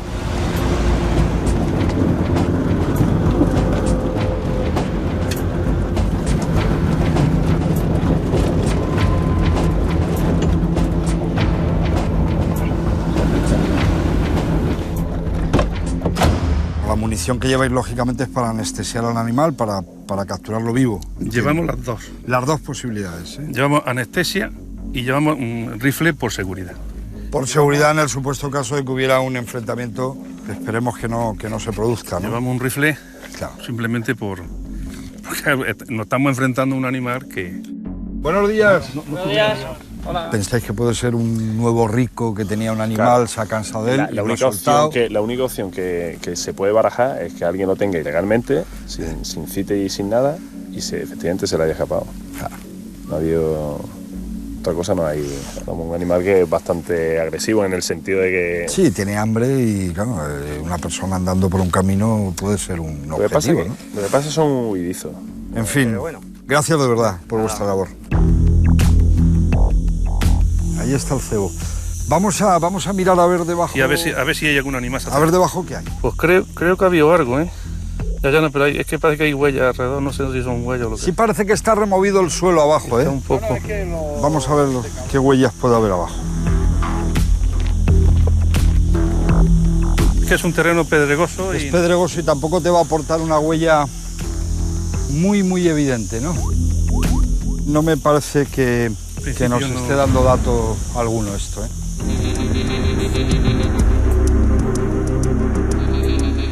Felipe, aquí en este sitio, sí, más o menos hacia las 8:30 de la mañana. Sí, más o menos. ¿Y qué venías con el tractorista? Veníamos con el tractorista de la parte de arriba. ¿Y qué pasó? ¿Se cruzó por aquí, por la carretera? No, cruzó más o menos en el árbol ese de arriba. Sí. Giró todo eso para arriba, sí. Y yo le grité de arriba. No, yo le grité de ¡ay! Y salió a galope toda esta loma hacia arriba. ¿Tú no tienes duda de que eso era una pantera? No, era la pantera que corrió. Tenía la cola larga y la lana lo brillaba, ¿sabes? ¿Y esa idea de que pudiera ser, imagínate, un perro grande, un dogo, por ejemplo? No. No, ¿verdad? Por la cola y la manera que era larga, no va a ser un perro. Muy bien, gracias. A la orden, querido, gracias. Paco, 4 de la tarde. 4 menos 5, exactamente la hora que dan, las 4 menos 5. Eso fue antes de ayer. Antes de ayer. Dos ciclistas que vienen bajando, ven pasar un animal negro y vuelven a dar las mismas características. Dicen que cruza por aquí y sigue por donde los invernaderos y se pierde ya. Yo os propongo esta noche venir con un reclamo de sonido tanto de jaguar como de leopardo. No sabemos el sexo de este ejemplar, no tenemos ni idea, pero si fuera un macho, esta noche con la megafonía vamos a intentar a ver si ese reclamo surtiera algún efecto.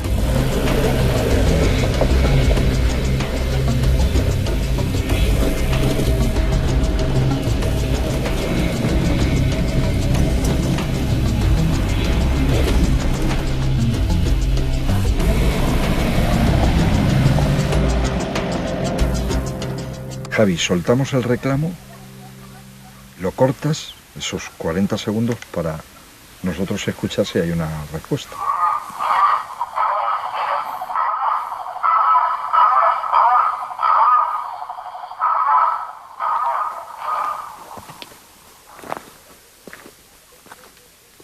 Dale otra vez, Javi, otra. Oye. ¿Qué? Para atrás. ¿Qué pasa? Ahí se han oído unos gruñidos enfrente. Sí, ¿no? Sí. Lo que no sé si es zorro o qué coño es. No importa. Que le dé otra vez. Dale otra vez, Javi. Dale, silencio. Dale.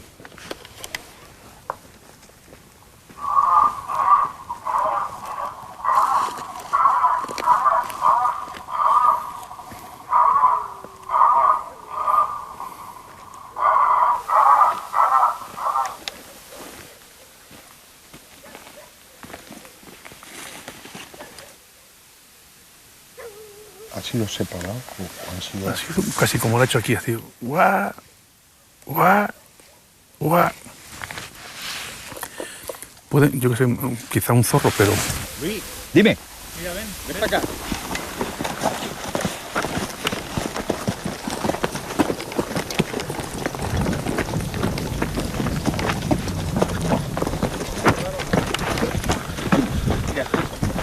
Ahí me lo dejarán, ¿eh?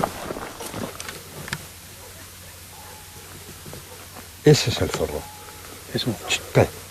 El ladrido del zorro es muy agónico. Haya cantado 2 veces un zorro. Ahí. Puede ser ese.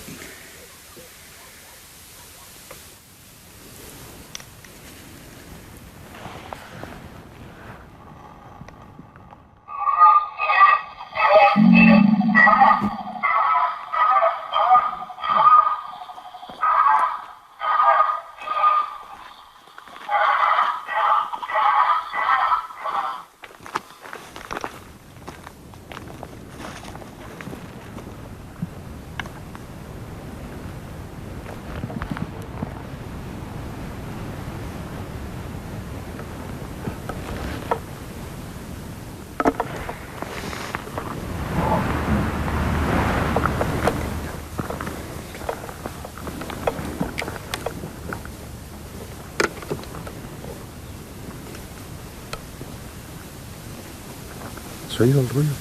Sí. ¿Lo has oído, no? Sí. Trae el foco aquí, porfa. Javi, vuelve a darle ahora, cuando yo te diga. Paco, ven para acá. ¿Has oído eso? Sí. Un gruñido, era un gruñido perfecto.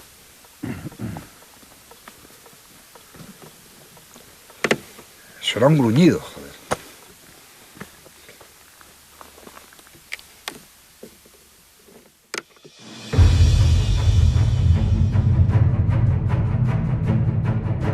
Yo puedo decir que ahora he escuchado, esto es casi la cuestión como la psicofonía, dirán algunos, ¿no? Que he escuchado cada uno, pero de verdad que en cierto momento de esa noche que fue intensa, porque ojo, hay que pensar una cosa, nuestro equipo, Javier Pérez Campos, Luis Miguel Domínguez, Guillermo con la cámara, claro, aparece ahí un felino de gran tamaño en mitad de la noche, que imagino que localizarlo es casi imposible, y la situación pues, ha sido muy complicada, estáis con mucho ánimo, queriendo traerles a ustedes toda la verdad de esta supuesta pantera negra, pero claro, en el monte y en la noche, nosotros hemos estado en algún reportaje siguiendo al lobo, del que hablaremos con su mítica, pero una pantera son palabras mayores. Sí, además es que yo estoy ahí utilizando la técnica del zagallero, que era el antiguo cazador en el Pantanal, por ejemplo, en el Mato Grosso brasilero. El cazador de jaguares lo hacía así, utilizaba un reclamo, a veces lo hacían con una calabaza o con un cubo, reclamaban como si fuera un macho de jaguar, y el jaguar de la zona llegaba a encelarse tanto que se tiraba a por ese sonido. De tal manera que el zagallero con una zagalla, con una lanza, atravesaba al jaguar en ese salto mortal. Y estamos utilizando el mismo sistema, de manera que yo sabía, claro, no conocemos el sexo de esa pantera que está por ahí perdida. No sabemos si es un macho o una hembra.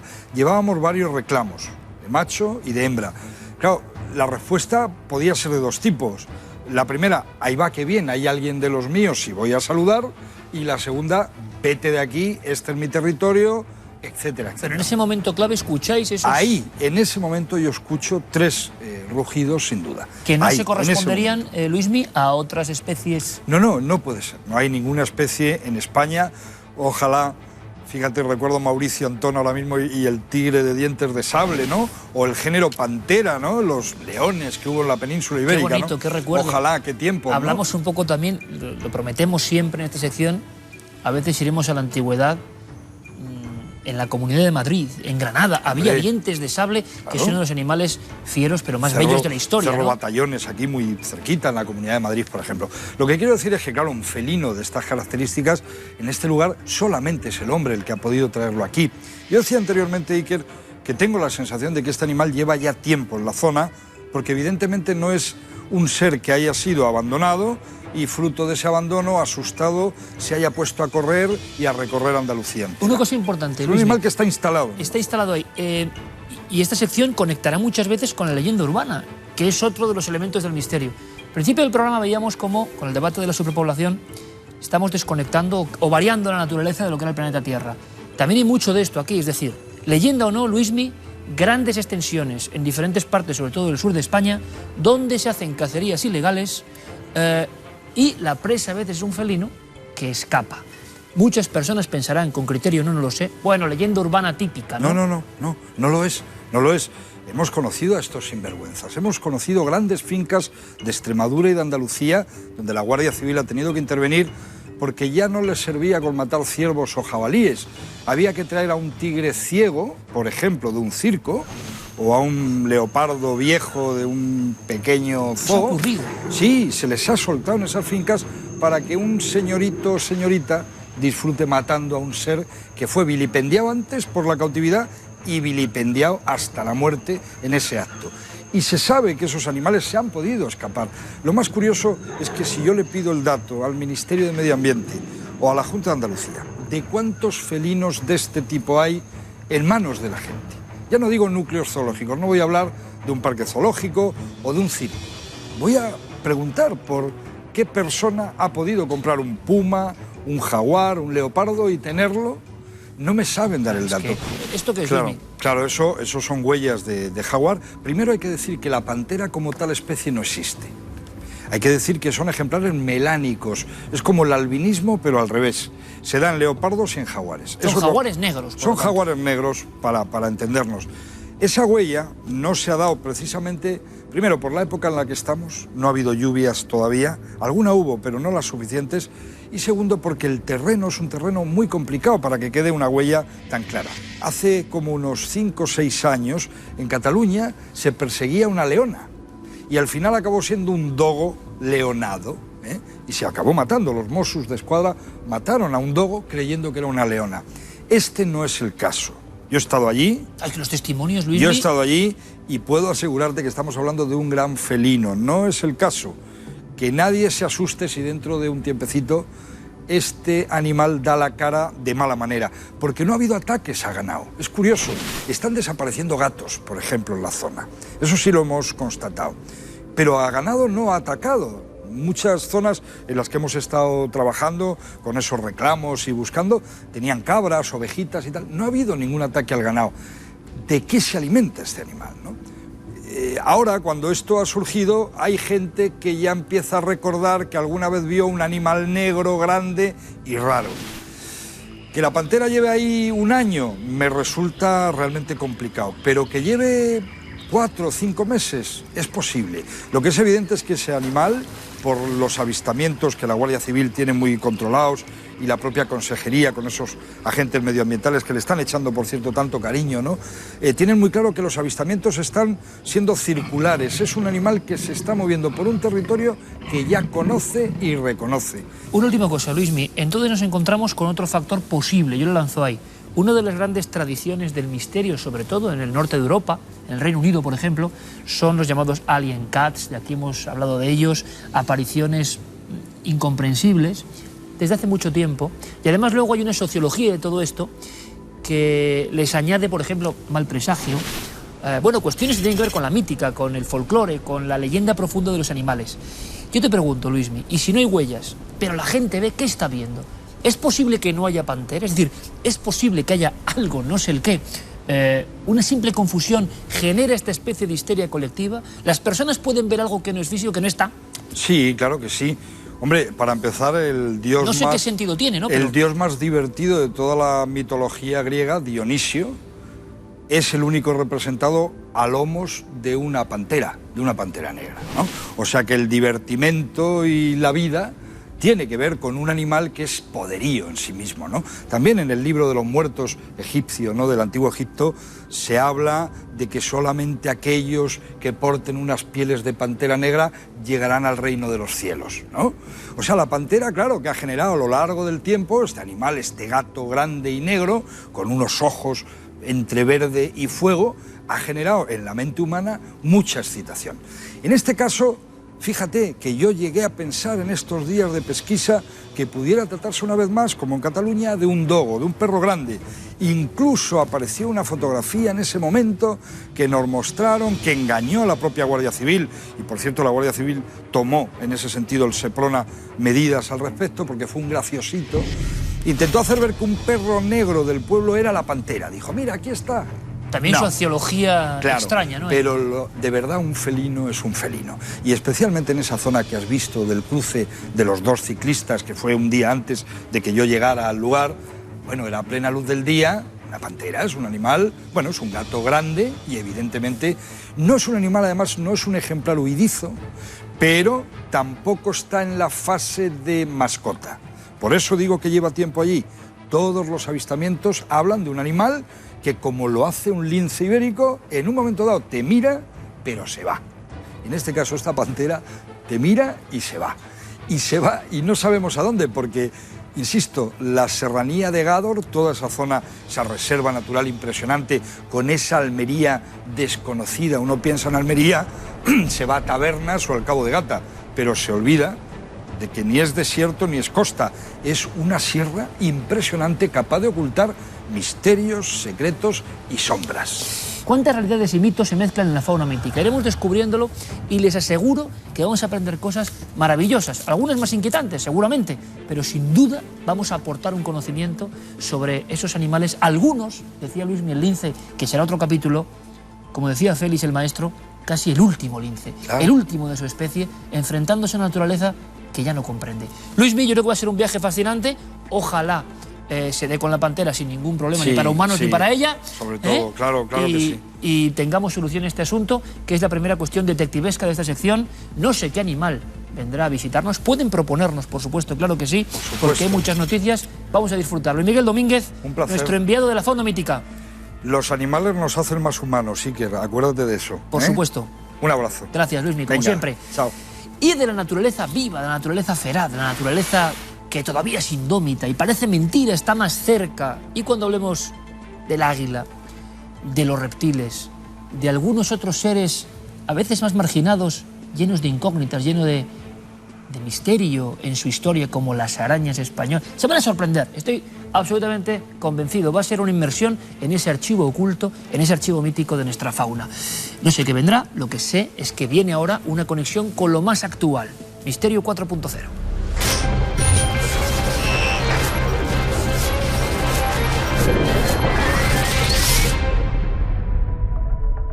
Ya lo saben, aplicaciones, utilidades, programas, todo para que investiguen. Si la semana pasada viajábamos en 3 dimensiones por el antiguo Egipto, ahora hacemos un viaje mucho más profundo, quizá. Y también, puede que más interesante, vamos al epicentro de nuestra propia mente. Conectamos, cómo no, con ese lugar remoto y casi bunkerizado de la costa cantábrica. Diego Marañón, compañero, buenas noches. Buenas madrugadas, Iker, ¿qué tal? Viaje a lo más hondo del cerebro humano y a uno de los sectores más incomprendidos en la vida moderna de hoy. Nadie sabe todavía qué son los sueños, pero esta aplicación nos puede dar algunas claves. Pues sí, vamos a emprender un viaje onírico, Iker, con Dream On, que es una aplicación para dispositivos móviles, aquí la tengo, que pretende nada más y nada menos que influir en nuestros sueños, o quizá de alguna manera y mediante el uso de ciertas técnicas, en realidad bastante sencillas, intentar conseguir lo que se podría denominar el sueño perfecto. Suena a película de ciencia ficción. Suena a cosas que hemos visto en cosas como Desafío Total y películas parecidas. La verdad es que se fundamenta en principios científicos bastante sólidos, aunque parezca que no. De hecho, la aplicación ha sido desarrollada por el psicólogo británico Richard Wiseman, que es profesor de la Universidad de Hertfordshire en Inglaterra y que algunos de nuestros amigos seguramente conocen. Básicamente, Iker, Para que te hagas una idea muy rápida de cómo funciona, lo que se trata es de reproducir un determinado sonido para evocar la sensación de estar en un entorno particular durante la fase REM. ¿Qué tiene de especial la fase REM? Pues que es el periodo de la noche, el periodo de nuestro descanso, justo donde se producen los sueños. Y es entonces cuando nuestra mente es más propensa a los estímulos del resto de los sentidos. ¿Y podemos hacer alguna demostración aunque sea muy práctica? Pues sí, básicamente lo que hay que hacer con nuestro teléfono móvil durante la noche es dejarlo en el cabecero de nuestra cama, preparado, elegir el tipo de sueño que queremos conseguir. Imagínate que tú quieres soñar con aves. ¿Quieres soñar un sueño con aves? Bueno, pues lo que va a hacer este dispositivo móvil es, una vez que entres en la fase REM y detecte que te has dejado de mover en la cama, va a emitir un sonido de aves, de canto de pájaros, para que tú, de alguna determinada manera, estés influenciado para soñar con estos animales. O sea, hay una detección, Diego, permíteme, hay una detección de la rigidez propia en la que entramos todas las noches del REM, que es un misterio enorme, cuando los ojos pululan dentro de nuestra cavidad con unos movimientos que hacemos ustedes y yo todas las noches. Entonces, este dispositivo, esta aplicación, lo que hace es, ¡pum!, soltar el mensaje o la música adecuada. Me parece alucinante.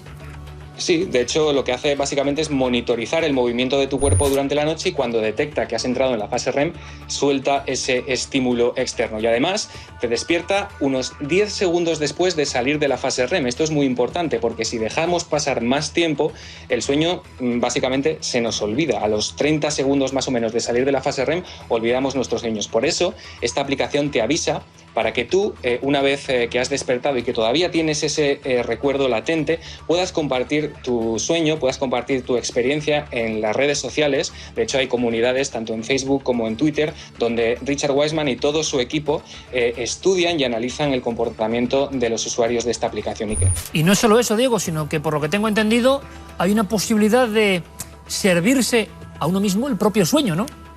Sí, efectivamente, existe lo que se llama la Dream Store o la tienda de sueños, en la que por menos de €1, Iker, uno puede elegir el tipo de sueño que quiere tener. La lista es bastante grande, te puedes ir de viaje a Tokio, puedes darte un paseo por una nave espacial, puedes hacer prácticamente lo que quieras y luego compartir tus experiencias tanto en Twitter como en Facebook, puedes etiquetar a tus amigos, a los amigos que han aparecido en este sueño. Con esos datos lo que hace Richard Wiseman y todo su equipo es analizarlos, compilarlos y establecer una pauta común de este verdadero experimento global y multitudinario que es esta aplicación para controlar nuestros sueños. Bueno, desde luego es un campo de estudio y una base de datos asombrosa, aprovechando la fuerza de las redes sociales y de Internet. Queda una pregunta clave, ¿lo has probado? ¿Qué tal el resultado? Lo he probado, yo tengo que decir que a mí no me ha dado demasiado resultado de momento, pero sí es cierto que, echando un vistazo a lo que cuentan los usuarios en redes sociales, sí que muchos dan por positivos los resultados e incluso reclaman más paisajes sonoros de este tipo. Hay que decir, Iker, que todavía está en fase experimental, por eso, si alguno de nuestros espectadores lo prueban, tienen que tener paciencia porque, según el propio Richard Wiseman, se pueden tardar varios días en conseguir resultados. Diego, envíame un surtido de sueños que tengan que ver con, no sé, cavernas prehistóricas, ¿vale? Un fuerte abrazo. Otro, hasta luego, Iker. Bueno, pues Diego Marañón, como siempre, trayendo la actualidad asombrosa, hay que decirlo, que está ya ahí, que es accesible, que no es solo para las élites, que ahora mismo todo el mundo puede, a golpe de tecla, obtener. Nos parece sumamente interesante. ¿Cómo? ¿Se acuerdan? Interesante es esto que dejamos pendiente. Contamos una parte solo, la película que ha arrasado, La Conjura. Bien, hechos reales, de acuerdo, lo contamos la semana pasada, pero quedaban cosas por relatar en torno a esa pareja del misterio, a esos investigadores al límite, ese matrimonio que pasó su vida indagando en casas encantadas, los Warren. ¿Qué hay de ficción?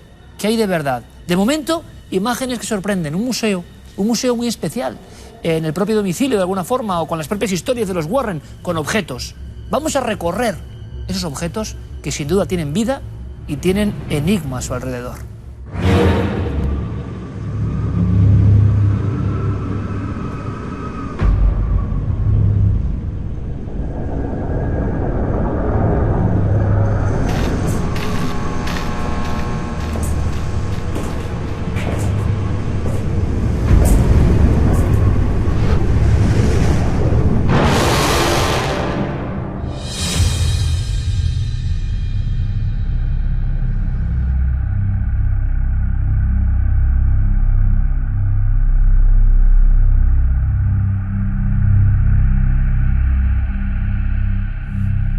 Y de ese museo insólito extraemos algunos objetos, casi como por arte de magia, se convierten en realidad, en materia, aquí, en mitad de nuestro estudio, y comprendemos que están ligados a fenómenos extraños. Y sobre todo están ligados a la propia historia, biografía de esa pareja tan peculiar, segunda entrega de los Warren, de alguna forma. Queremos conocer más, y antes de hacer un repaso breve, Carmen, tenemos que saber por qué estas dos personas ligaron su vida a lo sobrenatural. ¿Qué les pasó? ¿Por qué? ¿Quiénes eran? Pues fíjate, Ed Warren desde niño tuvo ya sus historias con lo paranormal. Él recuerda que a los 5 años vivió escenas que para un niño eran muy impactantes porque, al parecer, la casa donde residía con sus padres, su padre era policía, pues tenía una serie de fenómenos que no controlaban. Sí que es verdad que no era él solo quien los veía, también lo veían los familiares, pero al ser su padre policía siempre le decía: esto no se lo cuentes a nadie porque no te van a creer. Desde niño tiene presencias, ve cómo se mueven objetos, cómo hay incluso fantasmas familiares de una tía difunta que se le aparecen en esa misma vivienda. Y él siempre va creciendo con la idea de: ¿esto le pasará a alguien más? Cuando conoce a Lorraine, son muy jóvenes, él se va a la Segunda Guerra Mundial y cuando vuelven ya tienen una hija pequeña, que es la única que tienen, y como no tenía un oficio, pues deciden pues recorrer varios países dibujando algunas casas. Él normalmente hacía dibujos, pero siempre había estado interesado en casas encantadas. Y en los sitios que iba, pues iba preguntando: oye, ¿aquí hay algún lugar con leyenda, algún lugar donde pasen cosas extrañas? Se acercaba a la vivienda, hacía el dibujo, y luego con eso de hacer el dibujo, intentar preguntar a los que vivían dentro qué fenómenos habían vivido, pues le entregaba lo que había dibujado como un obsequio de tener su propia casa, y a la vez sacaba información de los sucesos que ocurrían en las viviendas. Era como una tarjeta de visita para ganar la confianza de los propietarios, y así, de esa forma tan rocambolesca, empezó a hacerse con su propia base de datos de historias que se parecían a la que vivió durante... Claro, además cuenta con una persona que es su esposa, Lorraine, que desde que ella recuerda 12 años más o menos empieza a ver cosas que otras niñas no veían.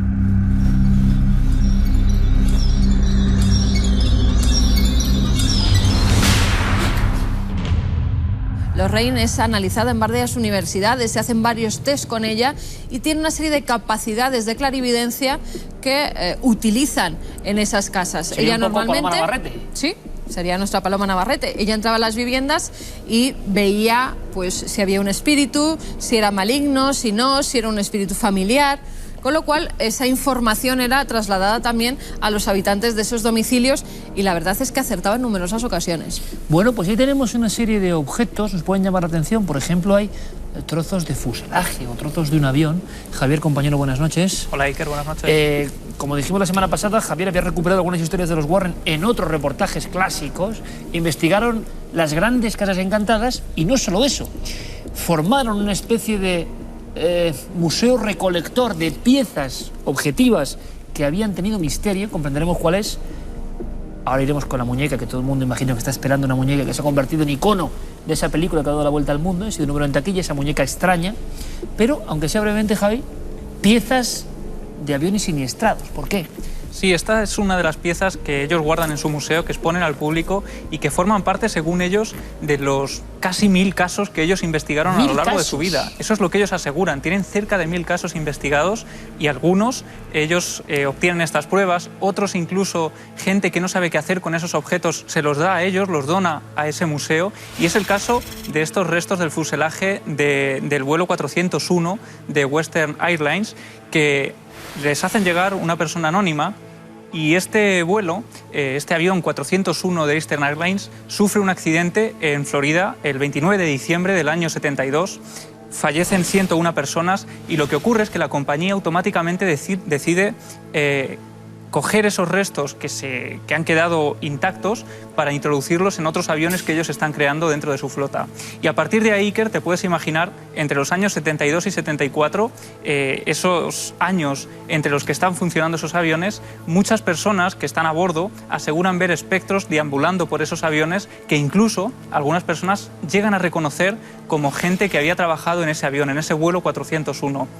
Identifican a personas que estaban en ese vuelo fatal y no son una ni dos, sino que azafatas, personas de mantenimiento de esos aviones con esos trozos de la tragedia están denunciando constantemente. Se convierte un poco en, no leyenda urbana, sino pánico en algunas compañías. Bueno, y es que de hecho llegan a ponerle nombre a alguna de esas apariciones. Hay una azafata, el relato aparece bajo el nombre de Ginny, una azafata que está trabajando en uno de los aviones en el año 73 y asegura cómo a través del conducto del montacargas ella llega a ver formarse una figura que acaba adoptando el rostro de Bob Loft, el primer capitán que iba en ese vuelo.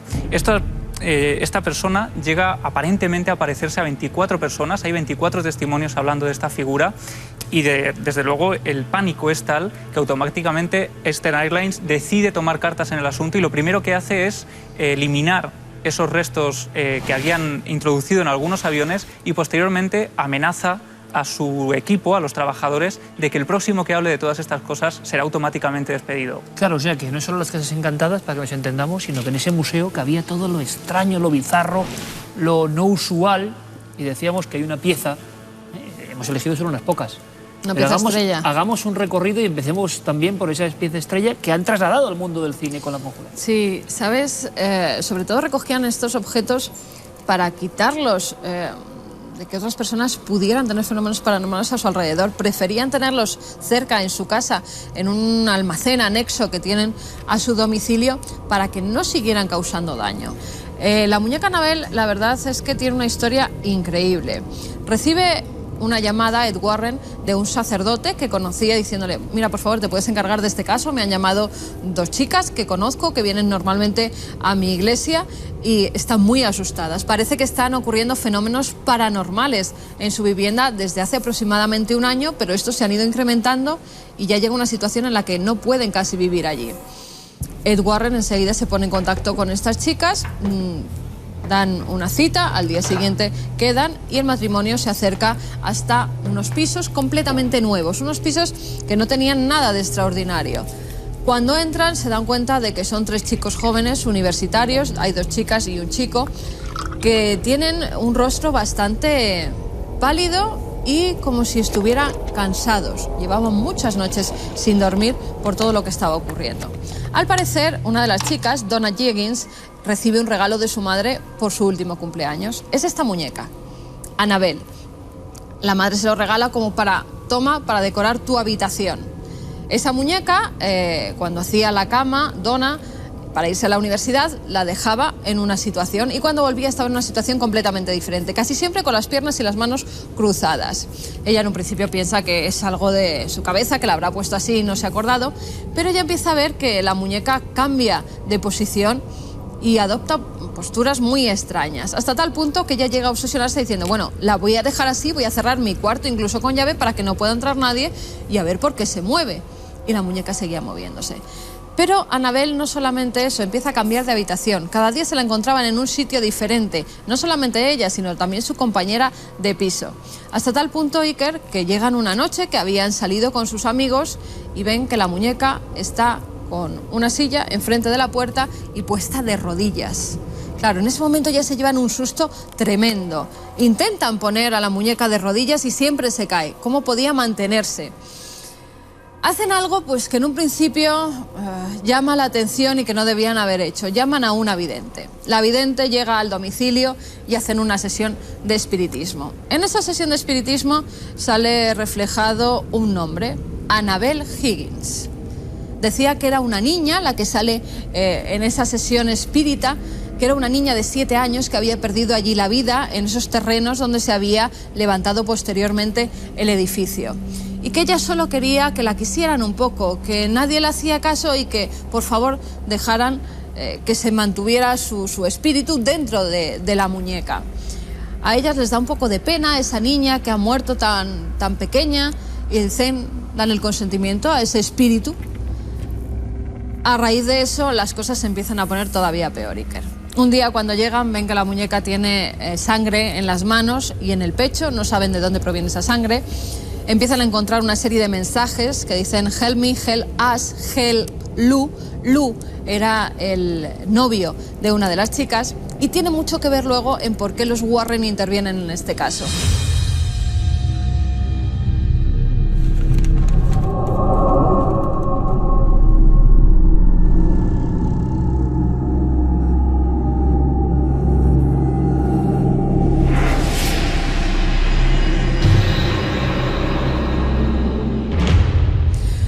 de las noches que el novio está en ese domicilio, él había tenido sueños recurrentes con esta muñeca, incluso decían que se le aparecía en los pies de la cama y que intentaba estrangularle, pero siempre habían sido sueños. Hasta que esa noche empiezan a oír una serie de ruidos extraños. El chico va a la habitación y se encuentra la muñeca sentada en una esquina.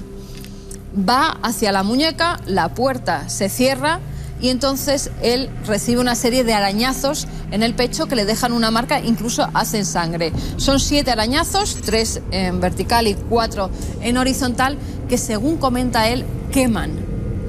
Los Warren, ante esa situación, van a la casa llamados por estos chicos y después de preguntarles mucho se dan cuenta de que hay un espíritu demoníaco, o eso es la conclusión a la que llegan. Dicen que una niña muerta a los 7 años no puede poseer un objeto, como es la muñeca Annabelle, sino que tiene que ser una fuerza demoníaca. Llaman a un sacerdote y el sacerdote bendice no solamente la casa, sino también a los chicos. Pero al parecer el mal reside dentro de esa muñeca de trapo. Los Warren deciden llevársela a su museo para que así no siga causando daño a las personas que están viviendo en la casa. Y cuando están en el coche, sufren un casi accidente de coche. En 3 ocasiones pierde el control de coche Ed Warren y entonces dice, bueno, llevamos detrás sentada la muñeca, voy a bendecirla con agua bendita. La bendice con agua bendita y llegan perfectamente a su domicilio.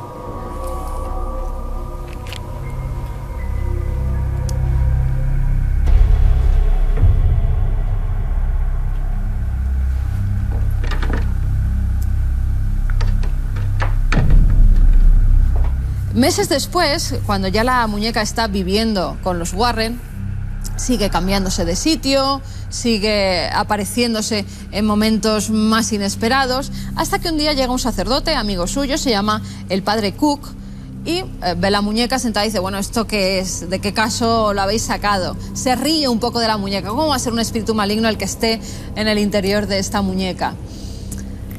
Y Lorraine le dice, padre, no se ría porque creemos que tiene un poder maligno a su alrededor. Tenga mucho cuidado cuando coja ahora el coche de vuelta a su iglesia. A las pocas horas reciben una llamada del padre Cook diciendo que está en el hospital, que el coche de repente no le ha funcionado, ha perdido el control y ha tenido un accidente y se ha estrellado. Por eso la muñeca está ahora de alguna forma recluida especialmente. La muñeca está recluida especialmente, no dejan que la toque nadie porque creen que sigue haciendo el mal. Esa muñeca dicen que se escapa, entre comillas, en numerosas ocasiones y que todo lo que hay a su alrededor provoca accidentes. Y la gente que se ha reído de ella al visitar el museo o que incluso ha abierto la vitrina sin que los Warren se enteraran y la ha tocado, pues ha sufrido muchos accidentes. Entre ellos un chico que fue a visitar el museo, iba con su novia detrás en la moto, abre la vitrina, toca la muñeca, inmediatamente después los Warren se enteran que perdió el control de la moto y que él se mató. La chica logró salir indemne, pero él llegó a matarse. Imagino que ahora mismo habrá peregrinaciones para ver la famosa muñeca después del impacto, repetimos, de esta versión de un caso cinematográfica, ¿no? Que se ha convertido en éxito mundial. A veces pasa esto con las películas de miedo. Y claro, el público querrá ver la verdadera, ¿no? Una historia, por cierto, si hace falta un brevísimo anexo, la propia muñeca tiene un nacimiento, hemos indagado en ella, tiene un nacimiento ya peculiar y trágico. La muñeca en sí nace en 1915 en la imaginación de un escritor, Johnny Gruelle, un escritor estadounidense, que un día ve como su hija pequeña pues tiene una muñeca de trapo y ya tenía muy desfigurada la cara y coge una especie de lápiz y dibuja la cara que ahora vemos en esa muñeca. Coge unos libros y decide ponerla Raggedy Ann. Raggedy Ann hoy en día se sigue vendiendo, esa muñeca se sigue fabricando. ¿Por qué? Porque la hija de este escritor a los 13 años, sin que los padres se enteren, es vacunada en el colegio contra la viruela. Al parecer pues la niña tenía o alergia a la vacuna o algo que no sentó bien al cuerpo de esa adolescente y murió. Desde entonces el padre hizo una campaña tremenda contra la vacunación infantil y todo lo que ganaba con la venta de estas muñecas era precisamente para ir en contra de la vacunación a los niños. Historia real que luego, bueno, puede ser vista con diferentes perspectivas. ¿Eran demasiado fantasiosos los Warren la paranoia de tantos casos les había afectado, o había algo de verdad, realmente había algo de verdad en esta historia que nos parece incomprensible. Bueno, esta noche hemos visto que una estatua se mueve sola, ¿no? Yo no sé si la muñeca parece increíble, pero ahí está, en ese museo, bien encarcelada, entre comillas. Hay muchas más cosas, tendríamos que hacer un programa aparte para contar todos los objetos que hay en el museo. Lo cierto es que los Warren investigaron mucho.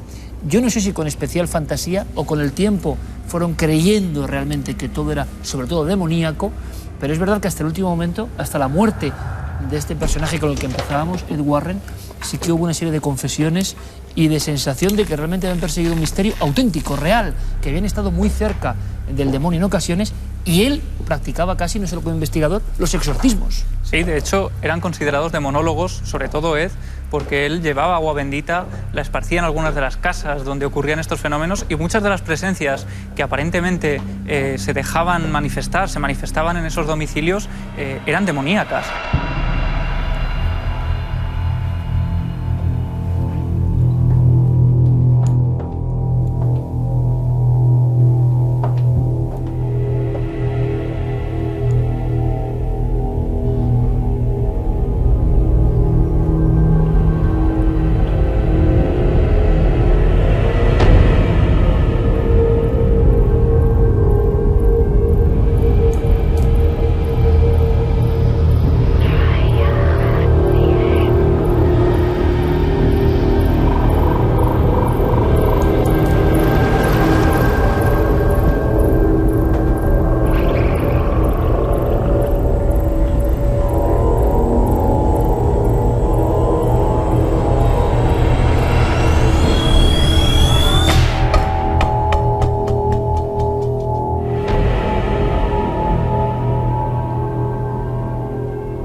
Hay también una figura demoníaca como es este ser que tenemos aquí, ¿no? La bestia de Sandy Hook, que fue encontrada por un cazador que se pierde en esos bosques de Sandy Hook, donde además la creencia en ritos satánicos pues está especialmente causando problemas, ¿no?, en la zona. Y este cazador, que aparentemente conocía la zona a la perfección, de repente se pierde y encuentra esta gran figura casi observándole al lado de unas rocas, ¿no? Y en ese momento él asegura que siente una presencia demoníaca, cree casi que este ídolo está vivo, y lo que hace es cogerlo porque cree que tiene un valor histórico y llevarlo consigo. Pero hasta tal punto cree que este ser tiene vida propia que llega a preguntarle cómo salir del bosque, y él asegura que casi una voz a sus espaldas le va guiando, ¿no?, a través de los árboles, para salir de allí.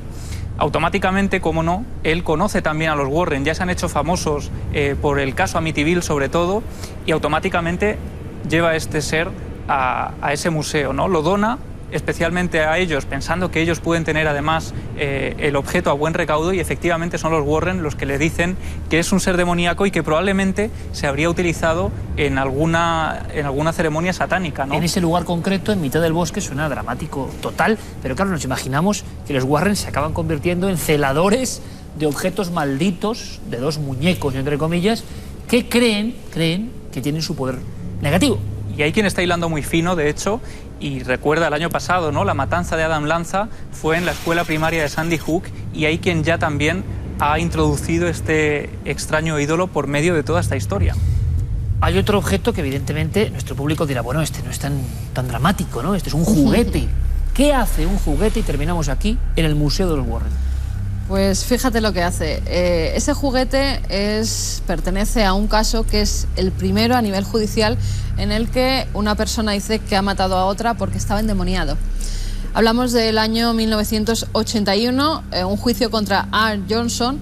Este hombre pues, se había ido a vivir hacía pocas semanas con su novia, y la novia tenía un hermano pequeño que al parecer pues empezó a sufrir una serie de fenómenos inexplicables a su alrededor, hasta tal punto que creyeron que estaba endemoniado. Hablaba con voz muy profunda, en otros idiomas, tenía una fuerza descomunal, todos los síntomas que tiene un presunto endemoniado. Ann Johnson, al parecer, dijo que eso eran tonterías, que dejaran al chico y que lo llevaran a un médico, a un psicólogo o a un psiquiatra, porque lo que de verdad necesitaba era un médico. Y al parecer ese punto de vista escéptico o esa risa, esa mofa que hizo hacia el chico, hizo, según los Warren, que el espíritu demoníaco, 43 demonios en este caso, se metieran en su cuerpo. Hasta tal punto que de ser un chico completamente normal, con su trabajo, con su novia, con su vida social como cualquier otro estadounidense, pues de repente se convierte en un ser extraño, agresivo, que un día llega a matar a la persona que tenía alquilado su piso. Acaba con su vida de varias puñaladas y en el juicio el abogado defensor lo que dice es que este hombre no cometió el asesinato, sino que lo cometieron los demonios que llevaba dentro. Hombre, pues eso nos parece un poco increíble también, ¿no? Pero claro, es un mundo que ha quedado ahí en la neblina, objetos sobre todo que tienen historias negativas, y lo que es un inocente muñeco así tipo Godzilla, pues se convierte en testigo de un crimen. 1000 casos, repetimos, esto sí que nos deja un poco abrumados, en ese museo. Bueno, nosotros vamos a tener nuestro particular museo, aquí en el plató, ya se lo contaremos, donde también hay un poco de todo esto y se van a sorprender. En mi opinión, más científico, pero puede haber objetos inesperados también, ¿no? Pero ese museo se puede visitar. Ese museo se puede visitar. Hoy en día es Lorraine, porque Ed Warren ya ha muerto, Lorraine Warren quien no solo te deja visitarlo, sino que además da charlas contando los innumerables casos en los que participaron su marido y ella. Algo debían de hacer bien cuando Ed Warren tuvo un permiso especial de la Iglesia para hacer exorcismos. Solamente 4 sacerdotes tenían ese permiso en Estados Unidos y él también lo consiguió. Bueno, un recinto, un museo insólito, queríamos contárselo. Ahora, ustedes depende, ir un poco más allá. Con su polémica, casos muy célebres, algunos de ellos tan espectaculares que hemos decidido bueno, pues posponerlos para ir contándoselos a todos ustedes. Si hay una pareja más crédula o menos, más afectada o menos, más paranoica o menos, piensen lo que quieran, que investigó sobre el terreno sucesos extraños que digamos que envolvían algunas viviendas, esos son los Warren. Es decir, por encima de la película de éxito había toda una verdad, toda una realidad que hemos querido en 2 episodios consecutivos contarles a todos ustedes. Historia del misterio, la investigación y en este caso de la demonología, ni más ni menos. Javi, gracias como siempre, compañero. Muchas gracias. Hasta la próxima aventura. Carmen, nosotros continuamos y lo hacemos con fotografías que, bueno, tendrían mérito seguro, las de ustedes, para estar en un tablón dentro de este museo de los Warren.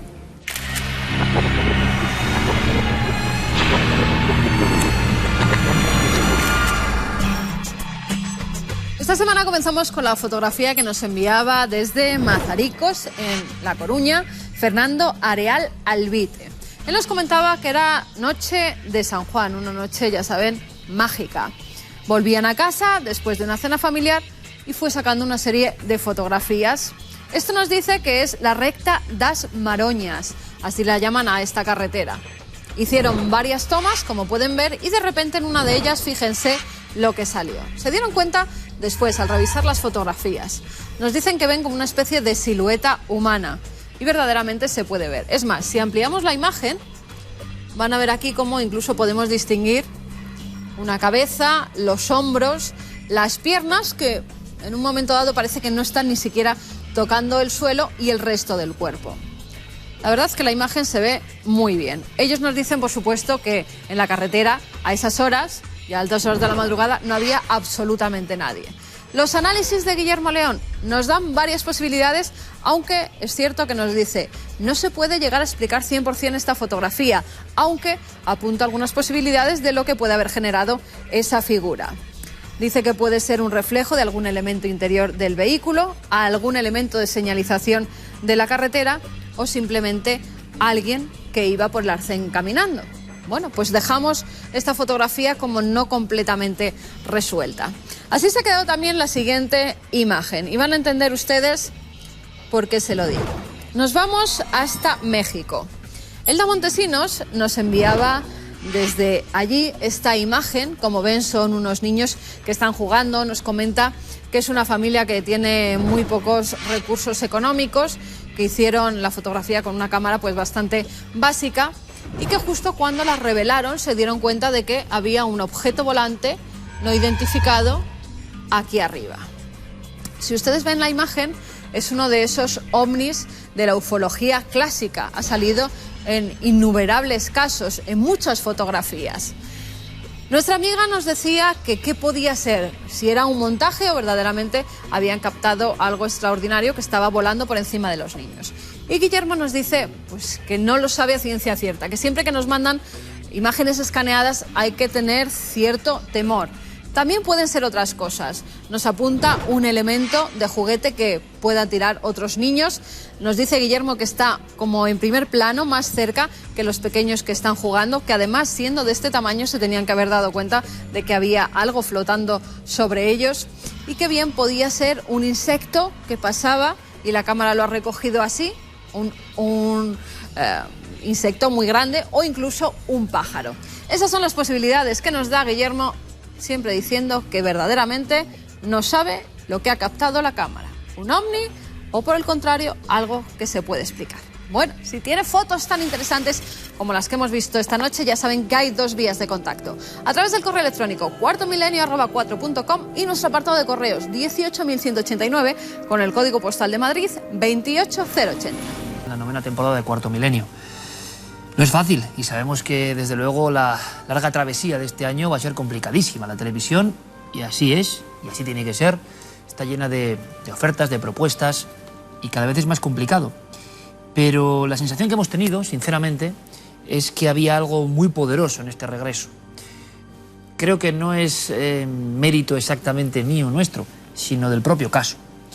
La historia de la Noche del Miedo, la entrevista con José Manuel Trejo hace una semana, produjo una especie de pequeño seísmo colectivo, tanto en las redes, que es una forma de medir muy bien, ¿no?, las ondas cerebrales colectivas de los espectadores, como en lo que hemos ido recibiendo a lo largo de estos días, ¿no?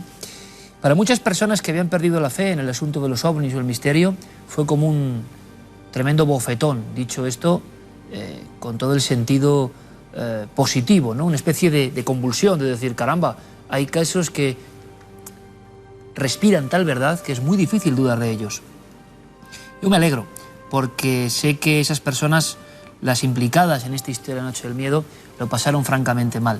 Y me alegro también porque demostrar que esto ocurre es una de nuestras misiones más profundas. Pero verán, muchas veces pienso, si pudiésemos contar todo lo que realmente nos llega, todo lo que sabemos, todos los casos que nos dicen, oye, pero esto entre nosotros, todo eso que queda en lo que los periodistas, en un término que a mí no me gusta mucho, dejamos en el off the record. Por eso nosotros quizá tenemos esa fe, ese entusiasmo, esa ilusión, esa fuerza a la que me refería.